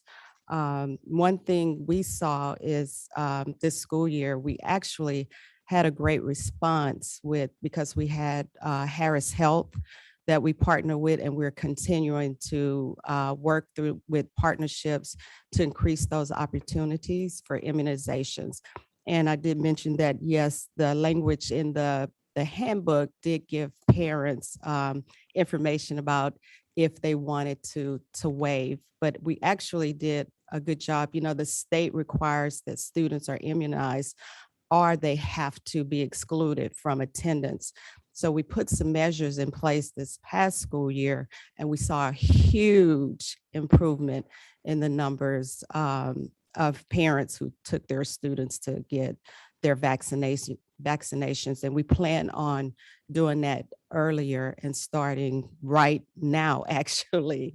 We're working on that so that parents have every opportunity before school start, because they have about 30 days by law after school starts to meet that requirement. Sure. Yeah. And those childhood illnesses or diseases are just as dangerous if they do not Absolutely. if they're not immunized as required. And that's why the state did not waive, did not any requirement for state required immunizations so that we wouldn't have a different kind of pandemic. So, yes, ma'am. Thank you. Dr. Booker and then Mr. Mead. Dr. Davis, how are we meeting the requirements for the FAFSA? Are we going through the counselors for the students? So FAFSA, we have a ton of workshops for parents and workshops where we actually help parents to complete the application. We do in school. Our counselors go into every senior classroom to push it. We also, during college night, we have an opportunity for parents upstairs to complete, and we have counselors there working with them to complete the FAFSA and TAFSA. And this year will be even more intense with the requirement that the state has imposed. So we have seen an increase in our percentage of numbers completing FAFSA. We still have some work to do because we still have some students and families that are hesitant to complete the FAFSA. So we will have to work on that gap with them feeling that this is okay for them to do. They can waive out of it with some documentation. Parents can say and complete a form and get it to the counselor that they do not want to for whatever reasons. And also a counselor can provide documentation as to a student not having to complete FAFSA for several reasons. So yeah, we will be working hard because we're here now where it is a requirement. So we still, do we have Avid? We don't have Avid. We don't anymore. have Avid. We haven't had Avid for, yeah. Well, we are Uh, actually, Well, yeah. the Young Women's Leadership Academy is bringing Avid back. Yes. And also at the Avalos P-Tech. Avalos P-Tech and Young Women's Academy. Mr. Mead? Dr. Davis, a couple of years ago, I think it was, we had 15% of our children population were not qualified for free lunch. And we were trying to get them free lunch, but at that time, I think they told us it was going to cost us $10 million more for that or something in that neighborhood. My question is the federal government going to pay for this additional and or not? Has this been included in our budget for nutrition? Dr. Alfred Stevens. Mr. Mead, yes. The flexibility that has been granted will be covered by our Child Nutrition Fund, which is of course reimbursed by the federal government. So to answer that question, yes. And you asked if it's included in our child nutrition budget. Is that what you asked? Yes. Am I answering your question? You did answer the question. I think it's a great thing that we're doing. Thank you. Thank you. Thank you, Dr. No Davis. more questions. That concludes my agenda. Thank you. This is Rose Avalos. I have a question. I'm sorry, Rose, I didn't see your hand. That's okay. My question is for Dr. Davis and Dr. Goffney. Do you know what our status is on having the AEF scholarships, I guess, announced to especially our summer graduates that we had talked about at our meeting? The counselors are working to get them completed. When Ms. Flores went in, she saw that many of them had started. And Right. so now they're reaching out to get them to complete the applications for the Right. rest of the board. Great. We only had about, was it, Shalia, 300? Almost 400, but we had a capacity for over 500, and we had numerous students who started the application and didn't finish. And so now the counselors are Yeah. working to get them to finish in time for our summer graduation. We will continue with that work, Ms. Avalos, to. That's great. Thank you. I'm glad we're doing that. Yes, ma'am. Dr. Javier Villarreal. Villarreal. Good evening, President Shanklin, Dr. Goffney, Board of Trustees. The Human Resources agenda starts on page 198 of the board book. On the agenda, I have two consent items. The first one is for our approval of the 2021-22 compensation manual. If, were there any questions from what was submitted? I outlined the changes for y'all in the board item. No questions. Okay, the second consent item was the approval to change our pharmacy benefit manager beginning January 2022. I do have our Assistant Director of Benefits, Mr. Richard Kelly, here this evening, if you do have any questions regarding that board item. Do we get free drugs?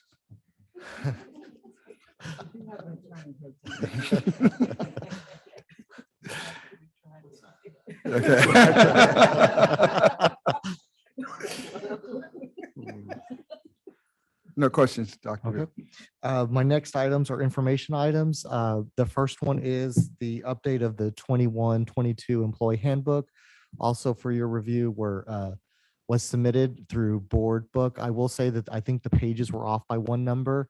If you did have any questions, but I'm here to answer any questions regarding the employee handbook with the updates. No questions? Okay, and then the other four are my standard reports. I do monthly with the vacancy report, personnel, and personnel reports, and then staff assignments. I can answer any questions if there are any. Dr. Garcia? Yes, Dr. Villarreal, I did have questions about don't remember if there were the personnel assignments or the staff assignments, but we've talked about the stimulus funds that we are getting from the federal government, and how some of these positions perhaps were created and will be paid with the stimulus funds. And we had also talked about the wisdom of perhaps having in the contract for these positions that are new with this added funding, some statement about the I don't want to say temporary status, but that, pending, of course, those funds will end in 2 or 3 years. And so is there anything in the contract or the contracts for those new employees or those new positions funded with the stimulus money? So there's nothing in the actual employee contract. However, in the job descriptions that were posted when they applied, it is in the job description that it's grant funded, and at the end of the grant term, there's a possibility that it can be non-renewal, terminated, that language. And when they were onboarded into this new position, they did sign a copy of the job description, and so they are aware of that.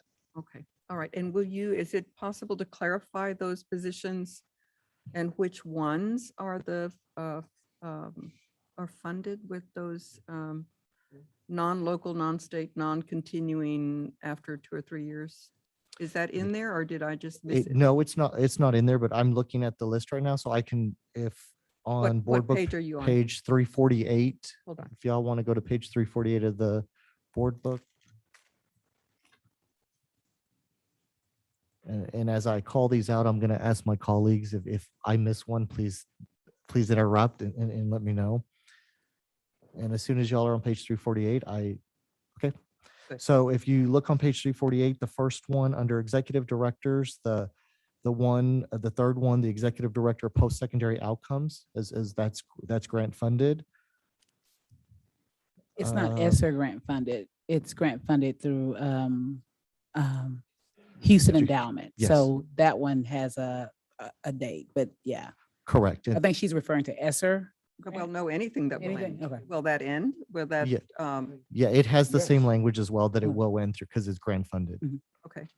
So But they're there's, all different terms, aren't they? They're not all like 3 years. They're different grants. I mean, you know what I'm saying, periods. yes, ma'am, you are correct. The next one I'm looking through here.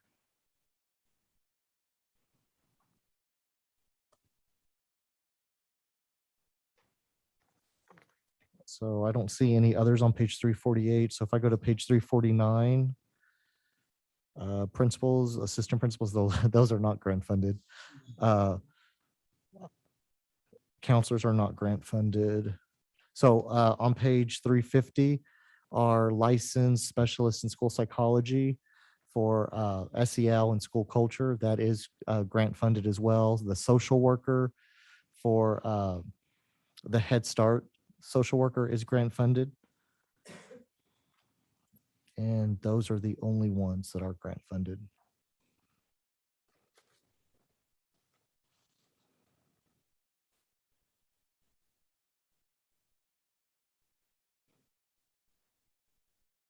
Thank you. Mhm. Is it just a total of 3?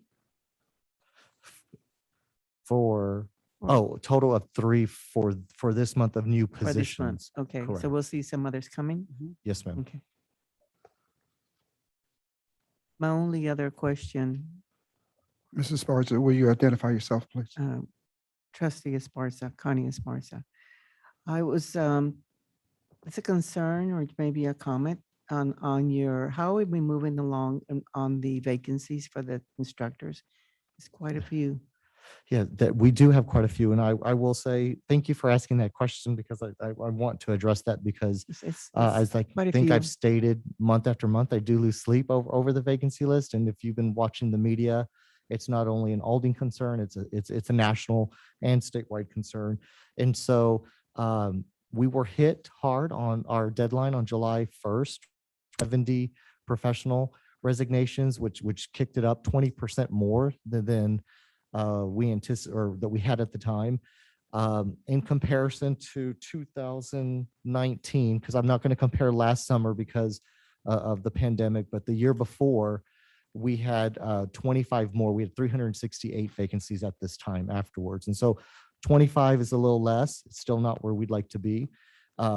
We have put some systems in place to address this. We are having a mixer next Monday at Nimitz High School where we put together, where we're trying to get ahead of the game, where we've reached out to all of our educator prep programs, such as ACP programs, and got a list of teachers that are still available so that they can meet with principals and the principals can set up interviews on the spot and when they meet them. So that's next Monday.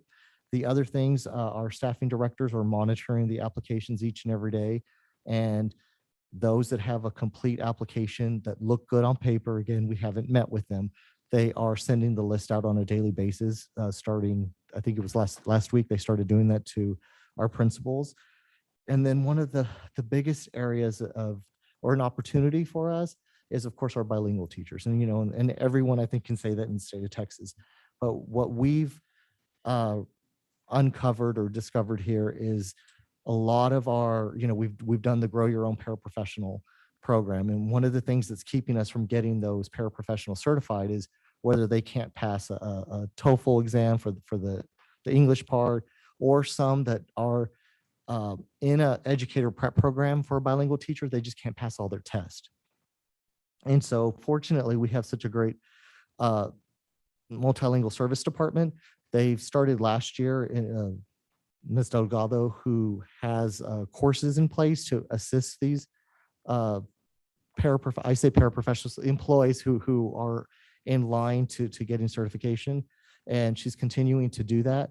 We've noticed that that's there's more tests that you have to pass to become a bilingual teacher than any other certification. And so we're putting these systems in place. We've partnered up with the University of Houston downtown as well to give courses for the TOEFL.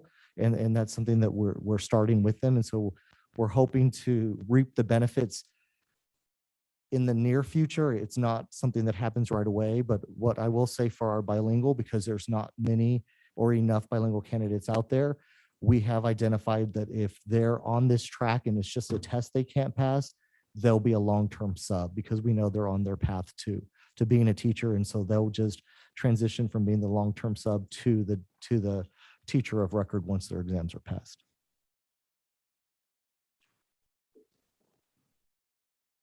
Any other questions? Doesn't appear to be any other questions. Okay, that concludes my agenda for the month. Thank you, Dr. Villarreal. Dr. Alfred Stevens.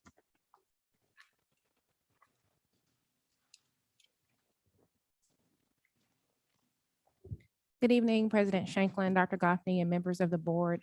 My agenda begins on page 351 of the board book. And the first item we are requesting your approval of is regarding the ratification of check registers, which is our standard check registers for the month. The next item, which begins on page 355, is a series of bids. Items A through P are bids for this month. Are there any questions about any of the bid items for this month? Board? Mr. Mead? I just have one question on athletics, if I can cover that one. When we are buying supplies for our students for, let's say, baseball, and the season's over and they're seniors, do we take the equipment back or do they take the equipment with them? No, sir. The expectation is that the district's equipment is returned back to athletics, regardless of your classification. So Okay. if you are a sophomore or a senior, you are responsible for turning that equipment back into the to the campus. And we reissue it for the next year, ever who plays the sport. Absolutely. Thank you. Yes, sir. If there are no additional questions regarding bids, I'd like to move down to item 3 on the consent agenda, which is the request for items over 50K for this month. Are there any questions? What page is that on? That's on page 454. The, I do, this is Viola Garcia. I do have a question. Let me find it. I'm sorry. One of the questions was a general question. When we have these bids of that amount, I had highlighted a few of these because of the large amount. And I understand we have talked about the stimulus money and the large amounts that are coming into districts and the responsibilities that school districts have to justify the expenditures that the state government, the federal government is supporting school districts with. But on some of these, I was just curious to understand, there are some specifications, I can't find it at the moment, but there were some where there was a description below about the particular group not meeting the specific the specifications of the bid. Not that they were bid, but that the specifications listed, and I'm sorry, I apologize again because I cannot find them, but just generally speaking, Dr. Alfred Stevens, the granting of these, the expectations that we have. It's very similar to a question I posed a little bit earlier regarding metrics and expectations that we have. If we are, some of these amounts were close to $1 million.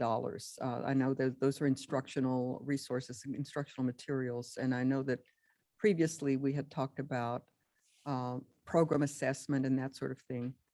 What are the metrics? What are the requirements if one gives this sort of amount of money to a vendor?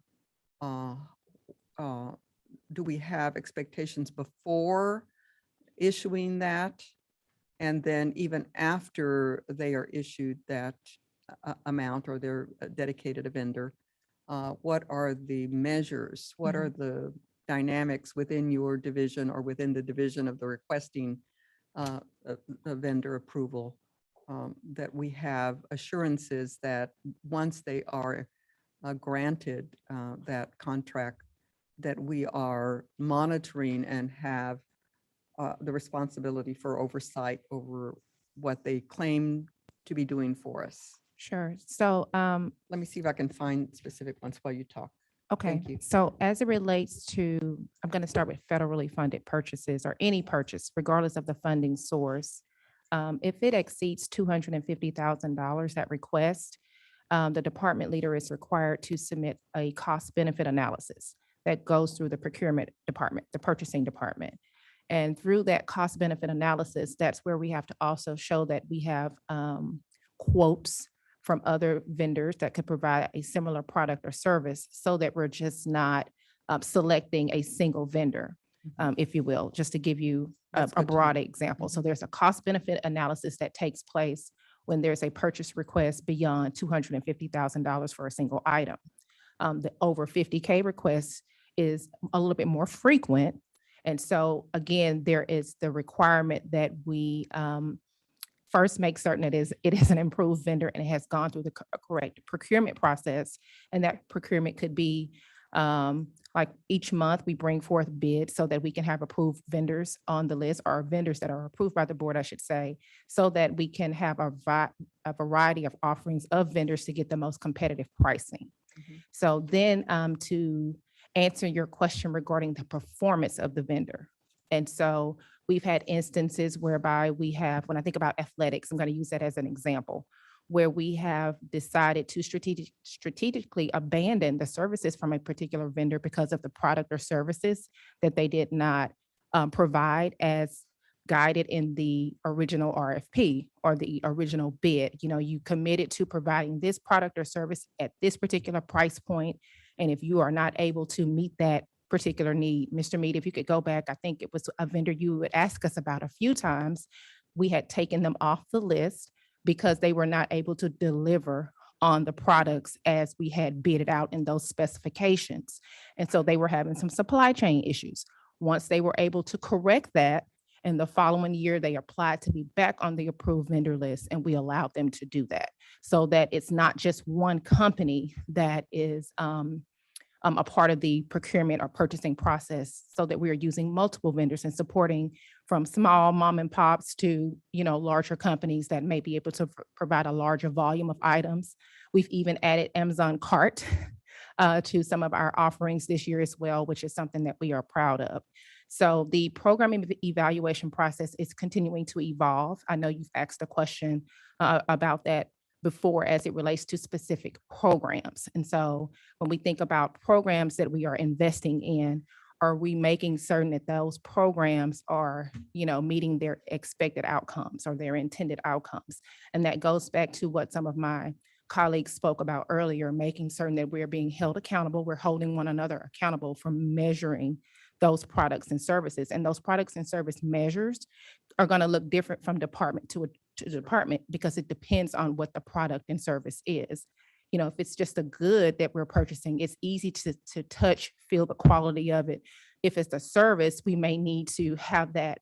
You may evaluate that service at the conclusion of a few months, or it may take some time to see if that particular service is meeting our needs. So it's incumbent upon us as department leaders to make certain that we are not only following the guidelines, but that we are making sure our vendors that we are partnering with are meeting our needs as we expect them to. When I look at the over 50K list, and were you able to figure out which one you had a specific question about, Yeah, Dr. Garcia? Well, I had highlighted them and I don't know what happened to them, but I did have another specific question. I know that it was referenced a little bit earlier today that we had done a curriculum audit and got the report about 4 years ago. And I saw on here that we are requesting another curriculum audit, and that was one of the ones, one of the amounts that was on the list. Just curious to understand if we finalized the report for that. In other words, did we as a board receive the report on the recommendations that were made on the previous audit? I know that some of them were reported, but I don't believe that all of the elements of the last curriculum audit were at least reported. I know that one of the pieces that was important and was highlighted at the beginning of the recommendations were board policy changes regarding elements related to curriculum. And I don't recall that we specifically did that. So I'm just curious to understand the request for a curriculum audit without us having had sort of a finalization of the previous audit and the remedies to those recommendations. Yes, so the previous audit was a full-scale curriculum audit. Mhm. The audit that we are recommending for next year is an audit of just our special education department. No, there It were is the two. same company There were that conducted two. the audit, but this audit is just for our special education department. There were two listed. One was for special education and the other one by the Superintendent's Association is the curriculum audit that was listed. Is that a GT audit? No, No, that's the No. University of North Texas. no, I'm looking. I just saw the one you're talking about, Dr. Davis, and yes, in fact, there is one for special education, but the one that was listed that I'm referring to is just a general curriculum audit. I'm sorry that I cannot locate it. I had. as said- And I don't recall having a request for a general curriculum audit. No. We do not have one planned. I can tell you that right But it now. was from the association schools, what is it, ASA. TASA is conducting the special ed. special education audit. no, but it was And also- possibly it was written generally that it didn't specify special education, but I don't believe so. No, there is one specific to special ed in here. I see the Texas Association of School Administrators, and that Special is special education education audit. What page are you on? I'm on page 460. There's another one. There's another line there. I'm sorry. We don't need to take the time here, but I just Well, was generally, go ahead. but to your question, again, there is not one that is planned, a general curriculum audit. Not the original audit, the audit that concluded in 2018. If you recall, a representative from TASA did give us a full report on the findings and the recommendations, and we have addressed many of them. The cycle for another full-scale audit is typically every 5 years. So that is something within the next 2 years we will be discussing. And I'm very eager to have another audit completed. But as we get findings of the special education audit, that will certainly be shared and be very transparent in what our response will be to that. Okay, I'll keep looking. I don't plan to do it tonight, but I'll keep looking and let you know. Okay. Thank you. Mr. Mead? Dr. Alfred Stevens, I just have one question on page 372 on professional development. Are these just prices that we have been quoted, and I'm looking at the second one, Kitamamba Management Company for $130,000 a month. Is that something that we are paying for, we're using? And if so, what kind of professional development is that? Are we using that? It's on page 372, the second item, professional services. You're in the actual board book. So I believe, I don't have it right in front of me, but if it's Katamba, is it the 130 or the 135? Is that the HR one? Page 372. Strategic planning, project management, facilitation support, strong execution of critical initiatives. So what on page 372, 372. these are vendors that submitted a proposal. And remember, we open up the bids each month so that, can y'all hear me okay? Who submitted the proposal? Vendors, we have an open bid. So the vendor submits a proposal. We bring that recommendation to the board. And if we as a district decide that we want to utilize their services, this is the cost of what those services would be. So it's not necessarily that we are contracting directly with those vendors, because then we would have to do a contract for that. But remember, we open up our bids, and vendors that meet the criteria for a professional services bid or a instructional supplies bid, they submit their paperwork to request to be on the district's approved vendor list, so that when a department would like to utilize their services, they will have already met the criteria for us to do business with them. So as it relates to Katamba, your question is, do they charge $130,000 a month? That's what that states, but it does not mean that we have entered into a contract with Katamba. That is their rate. Now, I'm going to say that that could be a typo. I don't know what services we have secured from anyone off the top of my head. That's $130,000 per month. That's why it caught my attention too, okay? Yes, because I'm looking at their full service description. It says provides a combination of strategic planning, project management, facilitation support. So they do a myriad of professional services, right? And so if we wanted to utilize this particular vendor for a service as described, we would request a proposal from them, which would outline the costs and the services that they would be providing. And they would still have to go through the contract procurement process, we would, to secure the services. But Mr. Mead, I'm just gonna go out on a limb. I'm making a note. Lexi, write that note down, that that $130,000 a month, this just does What's in sound the a correction? little, yes, it needs to be updated. That's what I would think. So Javier Vidal, Chief Human Resources speaking. So I know that we are working with Katamba in the Human Resources Department through the teacher incentive allotment and the rollout of T-test.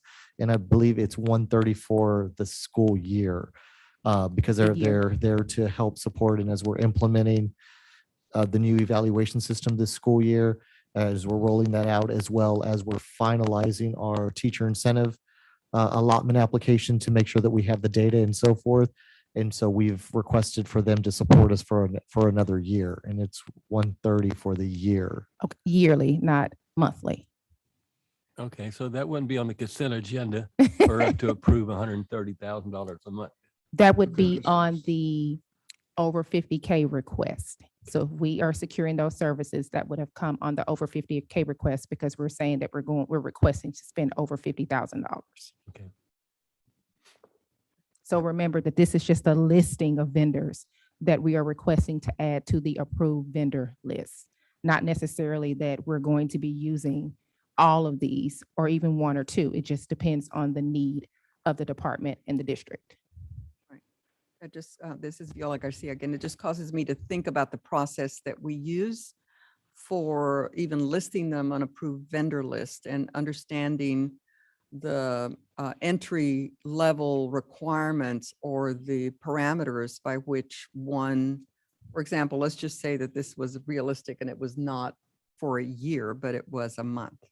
You know, how one would even get on a list like this is what is in question in my head right now, that we would have metrics, expectations, requirements to even allow a vendor, perhaps with an exorbitant cost, to be placed on such a list. Sure. Would be troubling if we don't have a way in which we assess that. And I understand we're not agreeing to contract with them, but that they would even be on an approved vendor list if the cost were out of reach or outlandish. So again, there are specifications that are posted in the RFP. And if the vendor meets that specifications, and one of those specifications is that you identify and state what your cost structures are and how much your services cost, just to say it bluntly. And so that is a part of those specifications. And so what may appear to be excessive in one degree, depending on the level of service and support that is needed, may not be excessive, depending on what the need is. And so thank you, Dr. V, for clarifying that 130 a month is really actually 130 a year. But under those specifications, when you submit your price proposals, if we feel like that is excessive, then we don't utilize your services. So you've met the specifications as far as what we require for you to disclose. But when we decide whether or not we want to do business with you, that's when we take into consideration the cost benefit and whether it's something that we can afford, and before we move forward with securing services. And then beyond that, so if, let's just say that they're on the list. Yes, ma'am. As you go through the request by a particular department for that vendor, who sets the ceiling or the expectation for how high it would be acceptable for a department to contract with them? What is that process by which the ceiling is set and that beyond a certain amount would not be feasible or acceptable to the district? So that lies within the department leader and within the budget constraints of that individual department and the needs of that individual department. So when you ask who, again, that's going, as I just stated, goes back to that department leader. If I'm going to use myself as an example, if I have a $100,000 budget and there are services that I need to secure, I know that I have to work within my budget, because I'm not going to spend my entire $100,000 on Catawba because I have other needs that I have to meet within my, for my department, other areas that I must support. So I have to plan and forecast. And also remember that we bring the budgets forward to the board. And so within those budgets, we've outlined how we anticipate and project that we're going to use those funds and what those funds are going to be used for. And so the expectation is that we operate within our budgets, and we've identified what services that we need to secure and what outcomes we are trying to work to improve upon. And so as you all know, things cost, there are varied degrees of cost depending on what the services are. But it lies at the end of the day within the department leaders. And for some of us as department leaders, our budgets, report up, or our approvals go through up to the chief level. And so am I answering your question Yes, about so the who? there's a check and balance system by which it's not just, for example, the principal, but the principal's So it flows assistant through superintendent to their checks, and SAS. so further up, there's another check. And So then there are it checks flows and through to balances. Okay. purchasing to check for procurement. Then it flows through the other side of finance to check for the, to make sure you're within the budget. Then it flows through legal for legal's review before it is finally executed. Yes, ma'am. Mr. Meach, you have another question? Dr. Stephen, I just want to ask you one other question. Absolutely. You said this was written as a spec for somebody to bid on. There were specifications that were posted. Yes, sir. Did For, anybody else bid on it? sure, everybody that's All listed. these other people bid on, and then they said, here's what we'll do. Okay, Yes, sir. okay. Mhm. Thank you.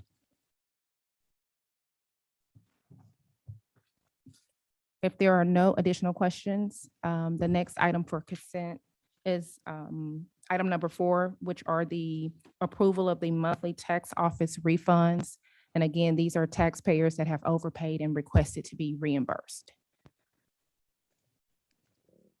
The next items on my agenda are my information items, which begin on page 465, which are my standard information items. Are there any questions regarding any of those items this month? Doesn't appear to be, Dr. Stevens. If there are no additional questions, that concludes my agenda for this month. Thank you, Dr. Stevens. Mr. Adrian Bastillos?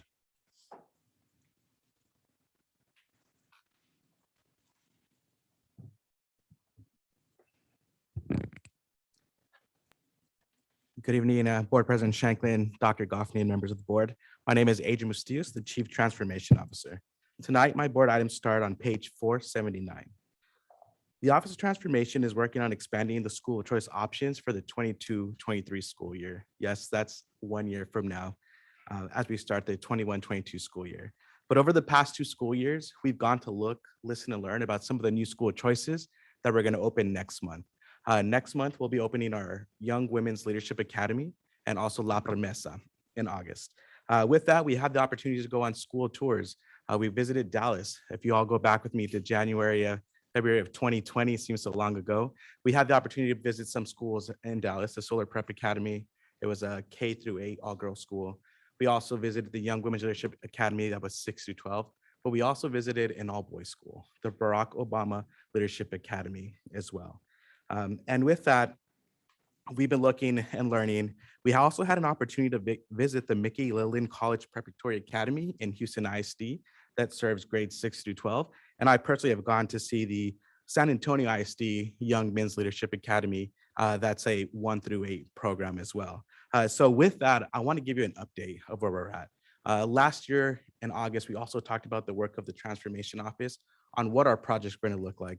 We talked about the Young Women's Leadership Academy. We talked about a newcomer school. Today, those are coming to life. Other options that we talked about for the following years were an all-boys school, and that's where we're at. Last January, when we did the board workshop for all things transformation, we also indicated what future schools would be coming, and one of them was the all-boys school. So with that, I wanted to share what we're at, what we're looking at, and what our next steps are. So what are some of our partnerships? What is the vision and mission that we have for this school design? The value proposition we're going to look like, our planning and design journey, and funding for this school option. As you can see here, we've done a lot of great things with TEA. They've been partners through Systems of Great Schools.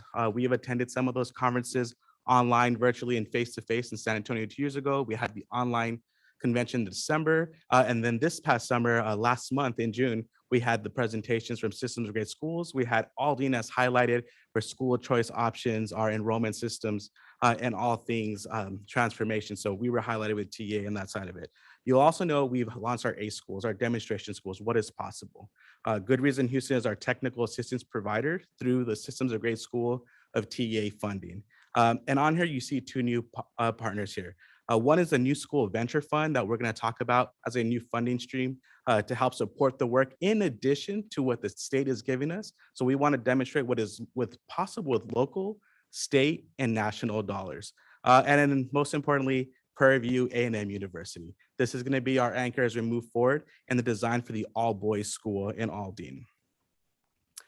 Our Aldine design core team is made up of our Latoya Wynn, our school assistant superintendent, myself as a chief transformation officer, Shalia Reed, our chief of staff, and right now we're looking for a future leader who's going to lead this campus. The principal selected for this school is going to have a whole year of planning and design. This is very similar to what happened when we launched a Blanson CTE program, when we launched Avalos, the Avalo P-Tech School, Davis High School, La Promesa, and the Young Women's Leadership Academy. So this person is going to have the full year design to work with the Aldine leadership team, to work with our extended team of design, which includes Prairie View A&M, and then our technical assistance provider that will be awarded to us through TEA as well.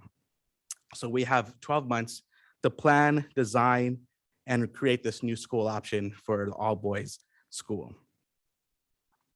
So what does that look like? Over the last few months, we've been working with our core design team that you just saw, and we've extended the branch to Prairie View A&M to help us design this together as our vision and mission of the school. We're crafting and drafting our vision and mission of the school, and it's going to evolve as we select our school leader, and we come back and provide frequent updates to you all. But I want to point out that this is going to be grades 1 through 8, and we'll talk about why next. But we want to ensure that we instill young men, students with self-awareness, a sense of purpose, and expanded view of the world.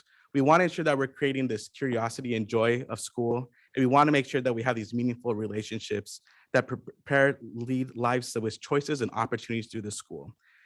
And through our visits, we've seen most of the schools are secondary, but what we've learned here is that we need to impact students as early as possible.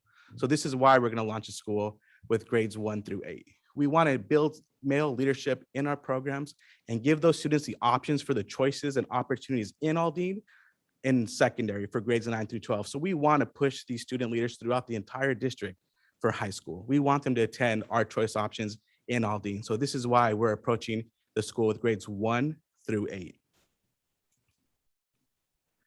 As we move on to our mission, we ensure that these boys, that we're going to root themselves in their identity, in leadership, community, and activism. One thing we want to instill is that these students will build agency to excel academically and socially positive impact on the world. We need to build students with voice. We need students to build and speak for their needs and to share out for the community and give back as well. So agency is going to be important as we move forward with this school design. So this is where we're at our planning months for the last 4 months on our vision and mission. As we get this school leader, this will craft. We're going to go to the community and get some work, to empathy work to hear from the community as well. And if you go back last October, we did have a student survey, parent survey. We got about 13,000 responses back to talk about what's next for the campuses for the future Aldine. And we did have about 85% of the families that responded back that there is an interest for an all boys academy in the district. And when we talk about the value proposition, I've talked about 1 and 2, but I really want to talk about the third one, the partnership with Prairie View A&M University. If you do not know, Prairie View A&M is also part of the Texas A&M system. So this is an extension of that unit. But what we're going to get with this partnership is that we're going to have personalized student mentorship opportunities from some college students. We're also going to have student teaching residency opportunities for teachers in Aldine from the Prairie View students, a new pipeline of talent that can come down and work and be hired in Aldine. We're also going to have cutting edge research to emulate best practices in learning strategies for male students.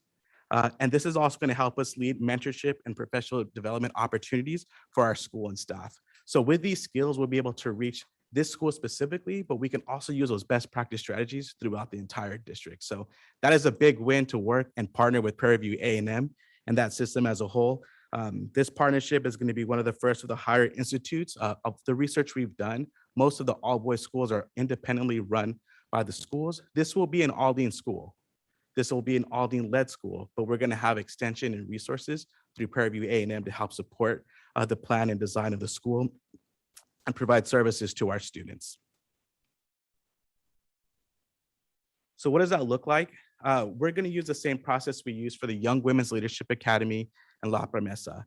This isn't the first time you've seen this diagram. This is our new school design journey. This is our map that we're using to map our progress. It's broken down to 3 phases. We have a before design, we have a design phase, and then we have a launch prime. Right now, we're in the red, we're in the before design. We're mapping our journey, we're defining our funding, we're identifying our leader right now, and then we're gonna come out with a communication plan and then move towards design in the next few months as we have a new leader on board, we have our core team, and we start planning that out. So we'll come back with you all and provide updates during this process, but this is the exact same model we're using that we did for the Young Women's Leadership Academy and La Promesa.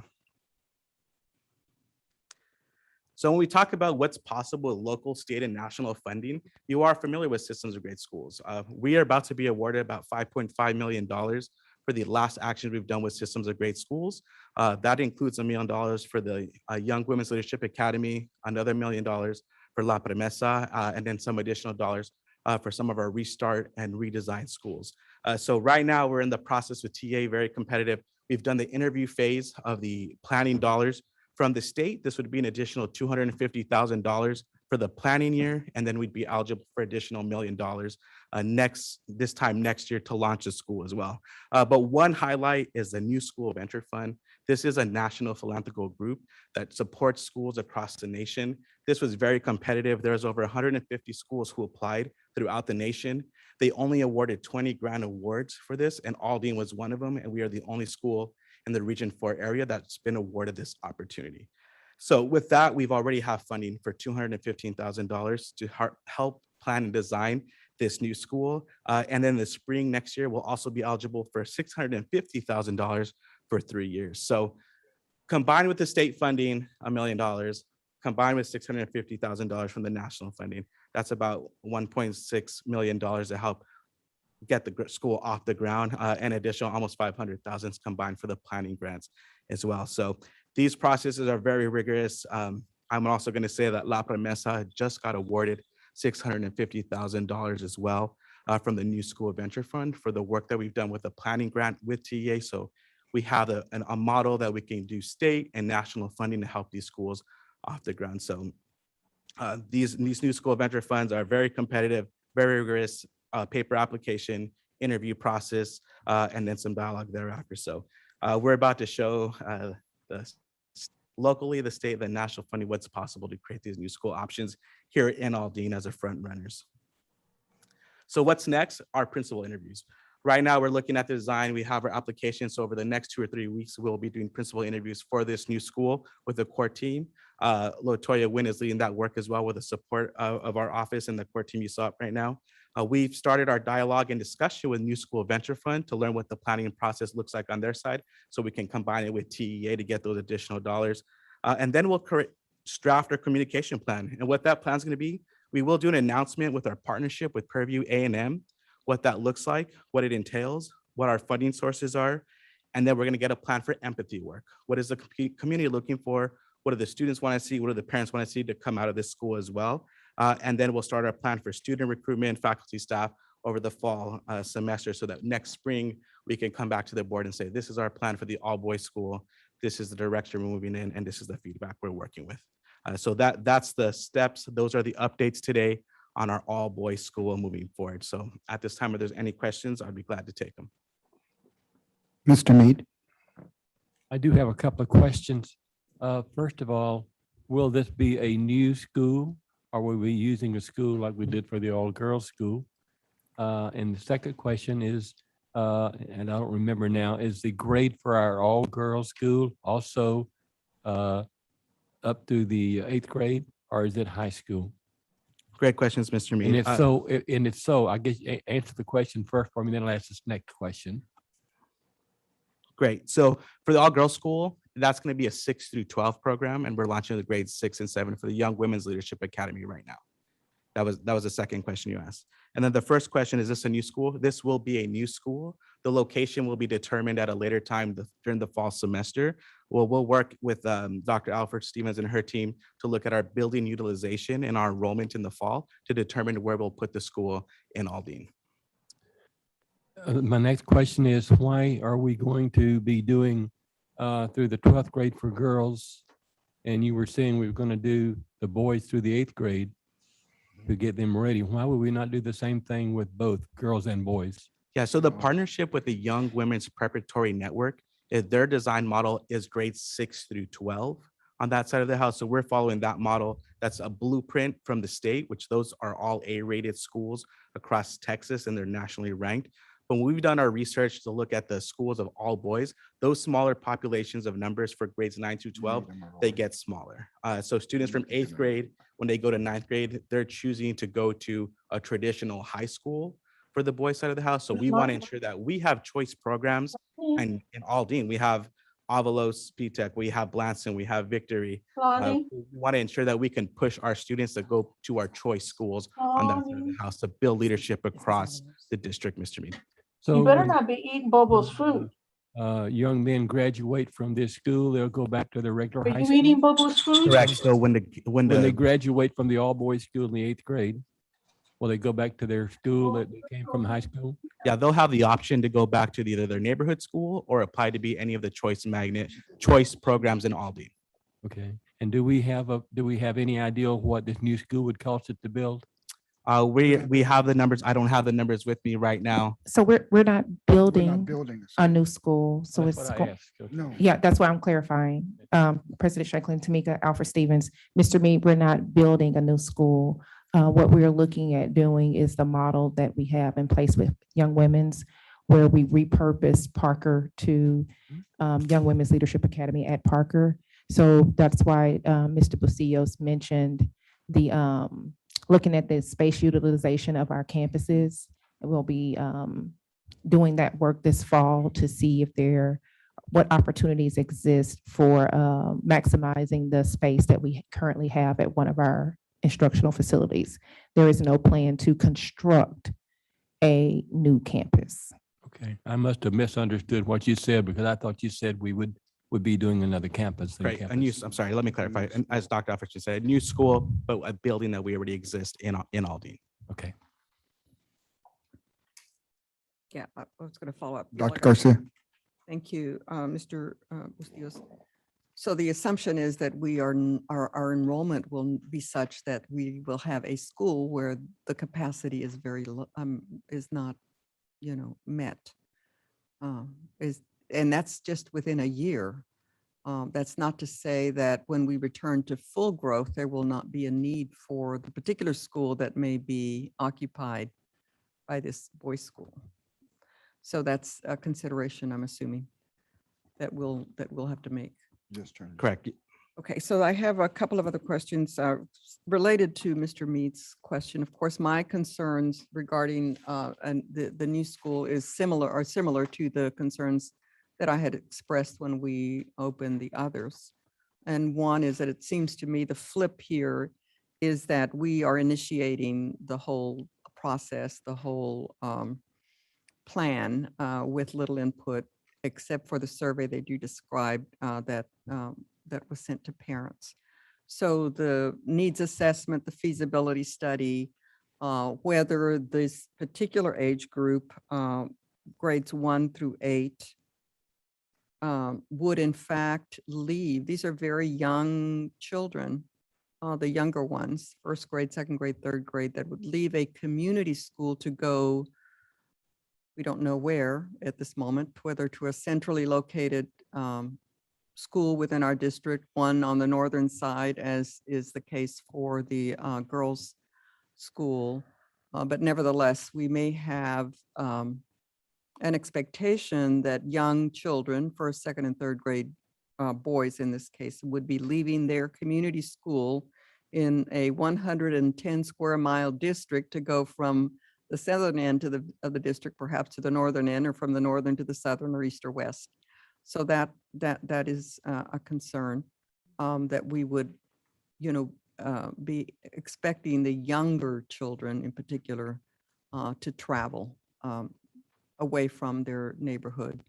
And of course, as I said, the bigger concern for me is that we're initiating, we have 4 people who have so far worked on the design element, and that the feasibility study, the question of, a needs assessment, is this the specific thing that our community has requested, has wanted? That is the same question I had posed when we had the development of the others and the design plan that you've shared today that was similar, as you said, to the one previous.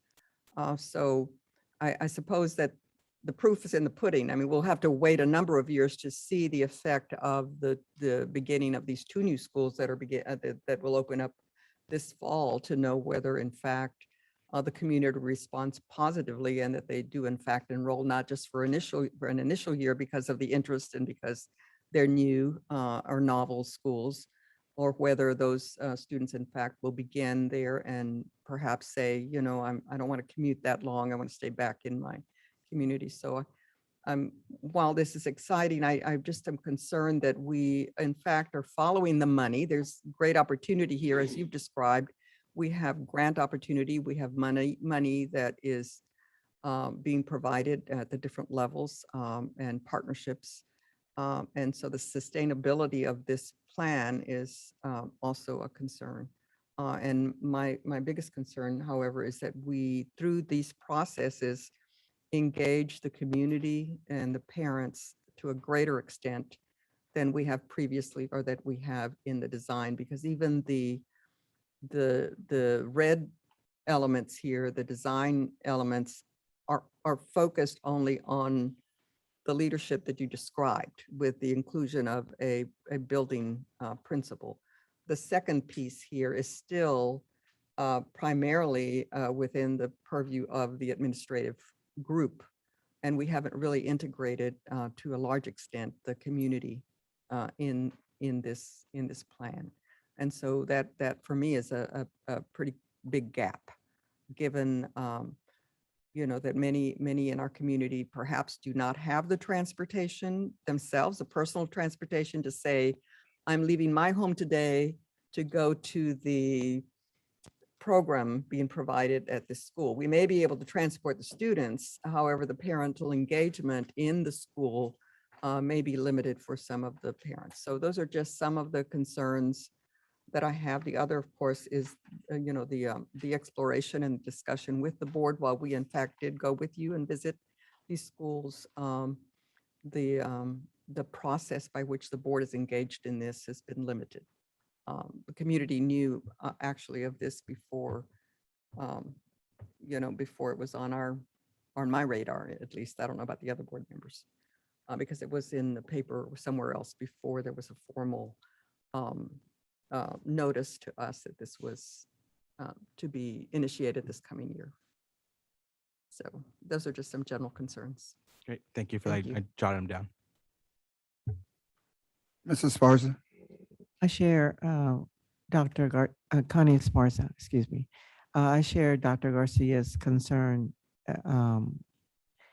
but I also have another concern, because it is the way I'm thinking of this particular school being an 8-year commitment by once that student starts to continue the full 8 years versus switching over, but going back to their, like Dr. Garcia reference to a community school versus staying there. Having gone to a parochial school myself for 8 years, of course, that was a community school, and that was also the parochial school. So I was committed to the 8 years, and that we actually 9, because we started in kindergarten, and we followed the whole 9 years. And there is a benefit to it, of course, but can we get parents to commit to that? So that's my concern. Thank you. I do want to point out on that map, the empathy work is the next piece here. So the community will be engaged. We will get that information, and that's going to help drive that piece to it. As you saw, that design team are the 4 people. Those are just 4 of the leaders of the team. That team is bigger than 4. So to that point, Dr. Garcia, we will go to the committee. We will get that language. We will shape it to help drive that side of it to see, where do we put the school? How many students will come from what part of town? Is there a greater need in one area than another or not? And then we'll map it against building utilization to determine those locations. So all of those points are something we have already started to discuss here. And as we start ramping it up and getting out to the community, we'll have more information to share with you all in the next coming months. And one other additional thing that we need to know is we think about the choice for 1st through 8th grade, we have none. So the neighborhood school is the only choice. And in many ways, our district parents and community members have already spoken because we have nearly over 4,000 students who choice out, and the majority of those are in elementary. They do come back for late middle school and high school. So even if we just get some of the students who are electing the choice out to come back at that level, it'll be a win for our community. So Correct. Thank you, Dr. Goffney. This is Rose Avalos. I have a question or two. Go ahead, Rose. Okay. What is the relationship with the partnership that you mentioned with Prairie View? And is that a TEA or a grant requirement, or what role are they going to play? A great question. That is not part of the grant requirement. That is just Aldine partnering up with a higher institute education partner to bring some new, to bring more resources and opportunity to our students here. As we've done our research and we're looking to serve, if our demographics are 74% Hispanic, 20% African-American students, we want to ensure that we have institutes that have the research base and the knowledge to help us build these best practices on here. So we want to ensure that we're bringing those extra resources to our family and our students, not just what the district providing, but also outside. So it's not part of the grant requirement. This is something that we chose to do for the district to have a partnership moving forward, but this is an Aldine school for the community. Okay. The Girls Academy, who do we partner with there? So we have a memo of understanding with the Young Women's Preparatory Network, and that's a state organization. So we don't have a university? Not for that one, we do not. Okay, so the network is serving the same purpose that Prairie View is going to serve? They have a similar role to it. They do have access to STEM education from statewide and national-wide as well. So they're providing some in-service training to the school principal. They provide PD opportunities and the STEM field for the teachers throughout the summer and throughout the school year as well for that support. Mr. Shanklin, Shalia Reed. Yes, Ms. I just wanted to, Ms. Avalos, Yes. as Adrian mentioned earlier, when we were researching doing a young men's school and how they're being developed, we learned there is not a network dedicated to young men's education. There's lots of research around single gender education, but most of the schools all of the schools that are designed by the district that's, in charge of it. Young Women's in Texas has a program which he just associated with. We thought that partnering with the Institute of Higher Education that focuses on educating future educators would be a great opportunity for us to have additional resources and research-based information to help us build out a school. As you just said, Ms. Avalos, we have no reason to go with Prairie View. There's no requirement, there's no resources, there's no money associated. Instead, we noticed that there's an opportunity to align with to create a K-12 pipeline where there's education happening at the beginning of a student's journey and all the way through the end, and then it goes in a loop. So we identified Prairie View because of the things that they're doing, educating students of color, and it aligned with us designing a boys' school. Okay, that's understandable. I just wondered why I had not heard, of that kind of a relationship with the Girls Academy. And then I thought, well, maybe Prairie View has a model that we're following, but it's just going to be a resource, is what it sounds like. Correct. Okay. All right. Thank you. Thank you, Rose. Any other questions, board? Adrian, I really appreciate you. Great. Thank you all. Ms. Reed?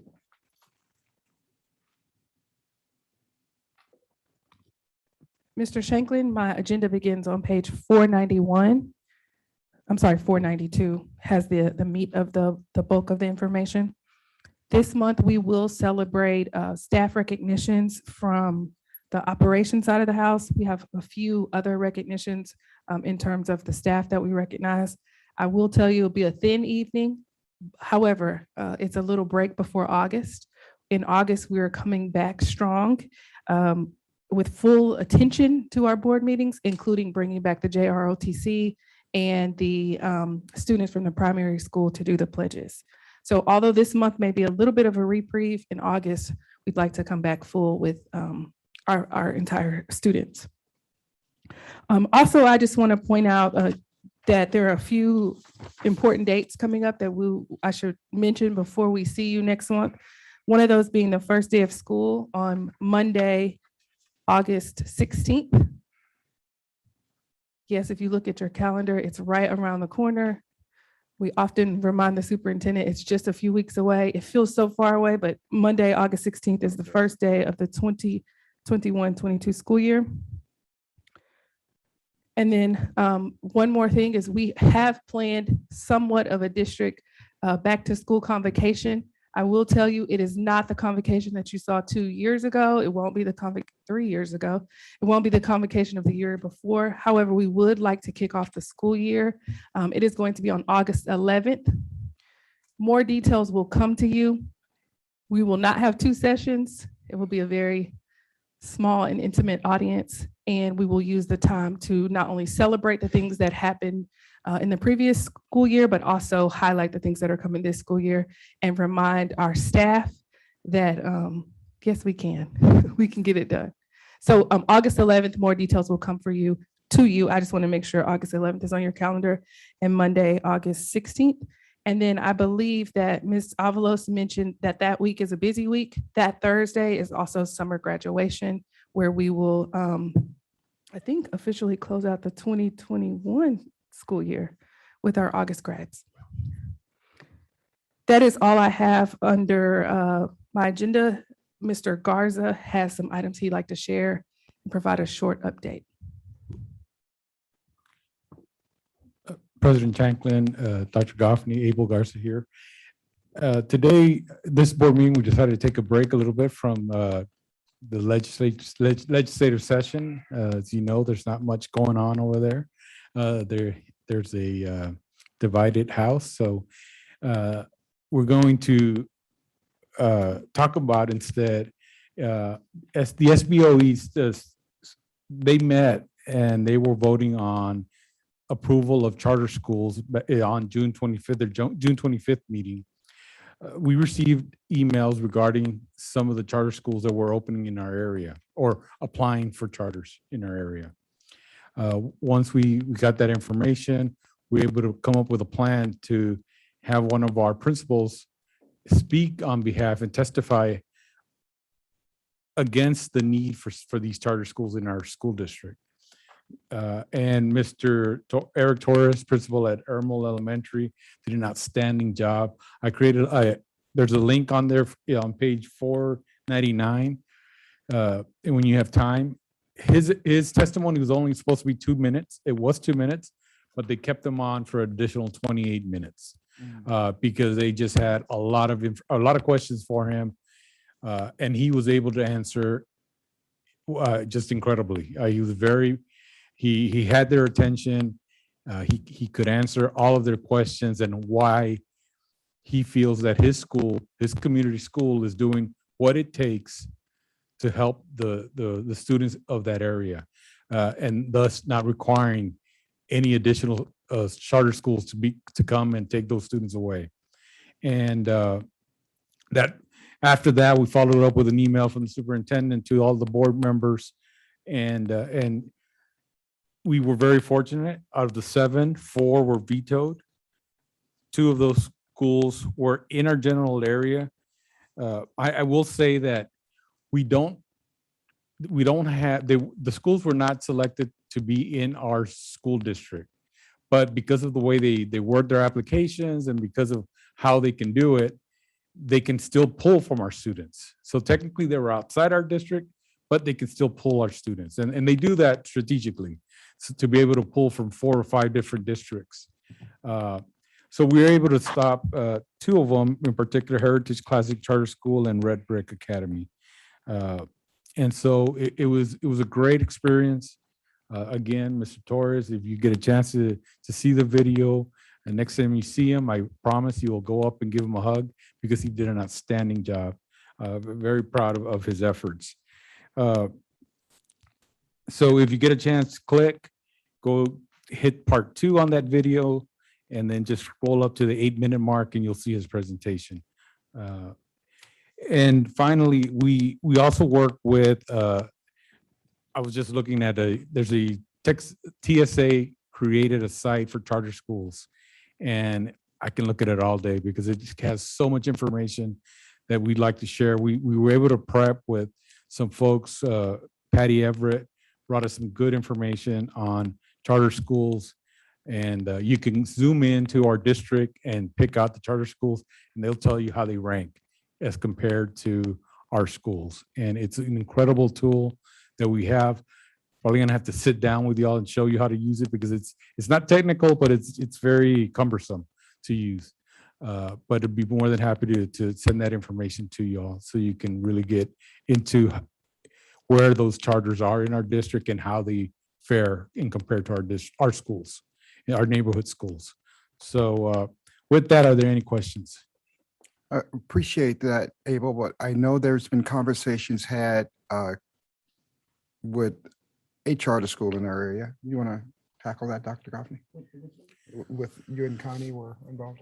Absolutely. But kudos to the communications department for the job that they did. And one thing that I think when you listen to it, all of the SBOE members were familiar with the work that we're doing in Aldine.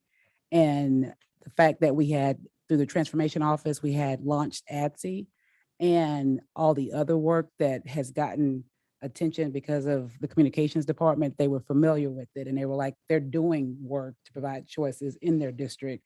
We don't need charter. And so, and there was a lot of back channel information as well going on. And so, And just because Dr. Goffin doesn't get enough emails, she is now on their email list, so they'll be contacting her, I'm sure, on a weekly basis. They were very responsive to her and to our. but kudos to you on the other situation too, Ms. Avalos. Ms. Connie was able to meet with us. You want to bring everyone up to date on the local one, Sure. So just information, we have a charter school that's also not moving into our district. Technically, it's outside of our district, but they will be taking over the Yet Center at James Driver Park, which is located on Bentley and, let's say, Little York area. It's a county facility. County's allowing them to use that building, that facility for their purposes. So we had concerns. We expressed our concerns to our commissioner about not needing charter schools in our area, not needing them to pull our students. So we met with the CEO and superintendent, Dr. Adriana Tamez, last Monday, and we had a great conversation. We really did. We hope we have a handshake agreement. She's agreed that she's not going to pull from our district, our students. I can tell you that some of the folks that work in that area have told me that they are not. They have seen them working in the surrounding area, in the Houston ISD and the old North Forest area, but that they have not worked. They have not been going after the students in Aldine. So, hopefully we'll be able they'll stick to their word. They offer a myriad of other services that if, I hate saying this, but I'll say it, if charter was not attached to it, they would be partners that we would probably be working with because well, in reality, it's a win-win. We had a conversation. We had Dr. Rhodey there as well, and we talked about some of the wraparound services and some of the access in the community for our families, whether it's assistance with affordable housing and some other foster pieces. care. And so we talked about providing those resources, working with our family and community engagement offices working together, as well as some of our post-secondary readiness working together, because they have another project that was very, I could say, a benefit in our district. So we're looking at moving forward and working together in a win-win. I'm very optimistic. I think Ms. Connie, you were, and Dr. Rhoda, you were as well, weren't you?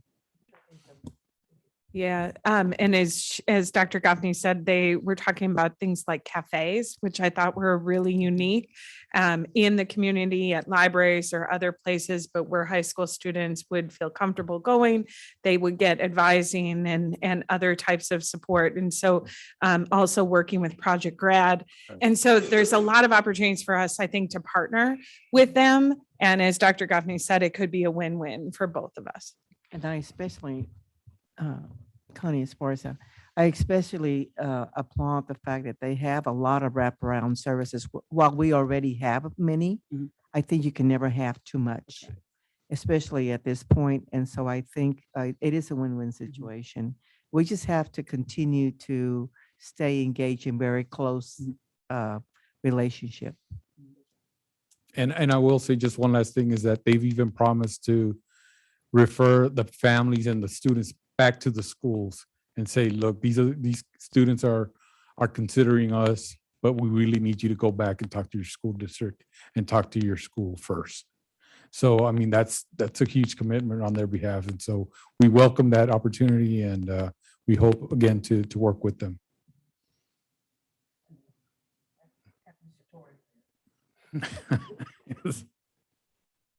If no other questions, then that concludes my report. Dr. Garcia? Yes, thank you, Abel, for the report. And I did watch that video, very compelling. For a State Board of Education members questioned him specifically. He did an outstanding job of talking about his school in particular and Aldine in general. And so I think we need to recognize him, invite him, Mr. Shanklin, to one of our meetings to thank him, because I think it rarely happens that a State Board of Education has vetoed applications. I think that there were 4 that were vetoed, and I think specifically because of his testimony. And so we need to recognize that. Dr. Garcia, I noted that we will recognize Mr. Torres. I think he's a great example of when your own people, right, believe in your product in the school that they lead, they can be your ambassador for you. And so we are also trying to build more Eric Torres's from the 83 principals across our district so that we can easily pick either any of them to sell not only their choices from their school, but also the entire Aldine story. So I will note that we'll bring Mr. Torres back. There's quite a few things to celebrate that he's done recently, but this is one of them that's significant. Okay, thank you. Mr. Shanklin, if nothing else, that's all for. Thank you. And great job. I mean, look, it is rare in the legislature that we have that charter schools are X'd out, canceled, in this cancel culture. We've canceled them. So great job, team. Great time. We'll move on to Don Ayers. Good evening, President Shanklin, Dr. Goffney, members of the board. My agenda begins on page 501. Last month, we did share our STAR results with you, and we communicated at that time that we were still awaiting some additional results from the state. We have received those additional results, and all reports have been updated to include the additional information that was requested. I do want to remind the board that this year that all districts will receive an accountability, all districts and all campuses across the state will receive an accountability rating of not rated, declared state of disaster. With that being said, we, as we discussed at length earlier, we are continuing to analyze our STAR data in conjunction with the other identified metrics to ensure that we are putting systems in place to make progress towards the identified goals. At this time, I would be happy to entertain any questions you have regarding the data. Doesn't appear to be any questions, Ms. Dodd. Thank you. Thank you. And if there are no questions, that concludes my agenda. Thank you. I see our chief standing up. You guess he's coming to the podium? Chief?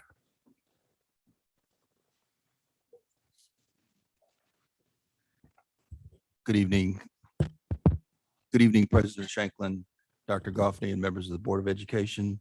I have two items on the agenda. The first one is on page 503. It's an interlocal agreement between us and Harris County Radio Services, and it involves an agreement to purchase and utilize airtime from the Harris County ITC Department for public safety radio channels. Our police radios, both handheld and car radios, have channels, not only our channels, but channels from other police agencies, as well as mutual aid channels that we can access for public safety reasons. So it's an agreement to utilize their channels, but also to purchase airtime. If there's Any questions on that. about that, board? When I was a kid, it was called party lines. It's a big party line. The big party, chief. Chief, what's the cost of that? I checked into that. It's roughly about 7,500 a month, which comes out to 90,000 a year. Okay. Okay. You can continue, chief. Okay. Next item is on page 516. It's our monthly district police activity report, and I'll be happy to answer any questions regarding that report. Any questions regarding the report? Yeah, Viola Garcia. Dr. Garcia? Yeah, Chief, it's the same question. Just one of these days, you're going to report back that we do not have the same level of engagement with this burglar alarm and alarm repair system. Just, it's been months, several months, and there has been still a continued, number of postings for this item. If one of these days you can come back and say, these are the steps that we've taken to reduce that number or to eliminate that number, that would be wonderful. So with regard to the burglary alarm report, and I didn't include this one fact, but I can in future if need be. We had 304 burglary alarms last month, but only 17 of those were human error. So it's roughly 5 or 6% of the overall. The rest of it's going to be either weather, mechanical failure, or unknown. It could be an animal or something like that that set it off. And then as far as the no sets, we had 54. And so we are, as the executive team knows, sending those nasty grams out as to who set those off, either negligently or accidentally, and they are being addressed at that level. Right. So maybe instead of the reactive, we could do something about the proactive training or continued training or some other way. It just seems that the utilization of your time, your officer's time, would be more better focused on humans. Thank you. Yes, ma'am. I guess to that point, chief, you just said 5% of them were human error or human set off. Maybe we get somebody from IT or technical to look at ways to keep the rest of them from. I don't know.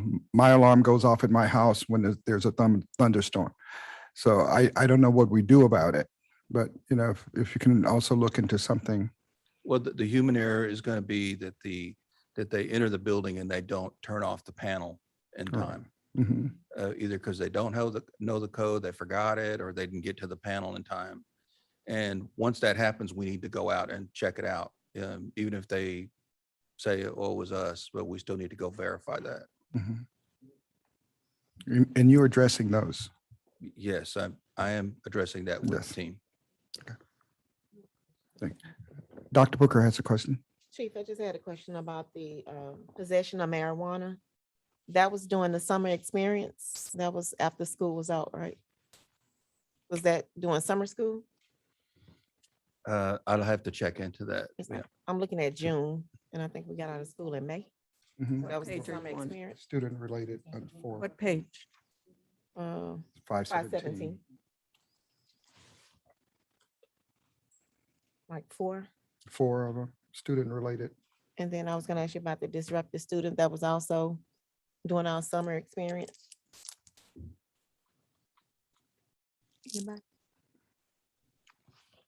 I'm sorry, it cut off on my page. I can't see the, Okay. can you show me?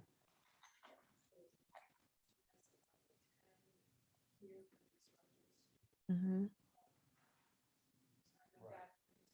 Right, so. Her battery went out. But what I can tell you that it's a call for service. It wasn't necessarily an arrest or anything like that. It could have been just simply, we arrived and we mitigated the situation. But to my knowledge, that there was no arrest on that. Is I was that your just question? wondering, was it doing our summer school, summer experience and not doing the regular school year, right? Because I see that this is our June report. June 2021. Just curious. When else would it have been? It's in the June report. What happened during June? Yeah, Summer school? the summer school. Thank you. Any other questions, board? Thank you, Chief. Thank you. And I've noticed that Ms. DeWalt isn't here. Doesn't look like Ms. DeWalt. I'm happy to give her report. I admit I don't know much about these specific matters, but I did talk to her.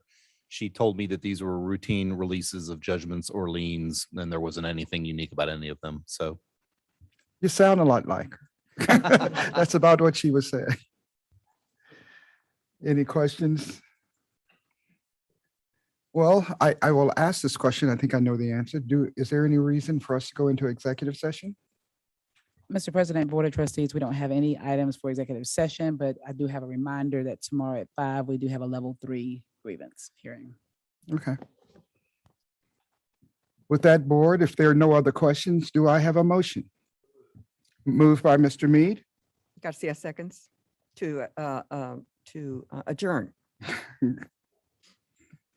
it is, we Identify have the a question. motion and a second to adjourn. All in favor, say aye. We will adjourn and it's now 9:26. Thank you.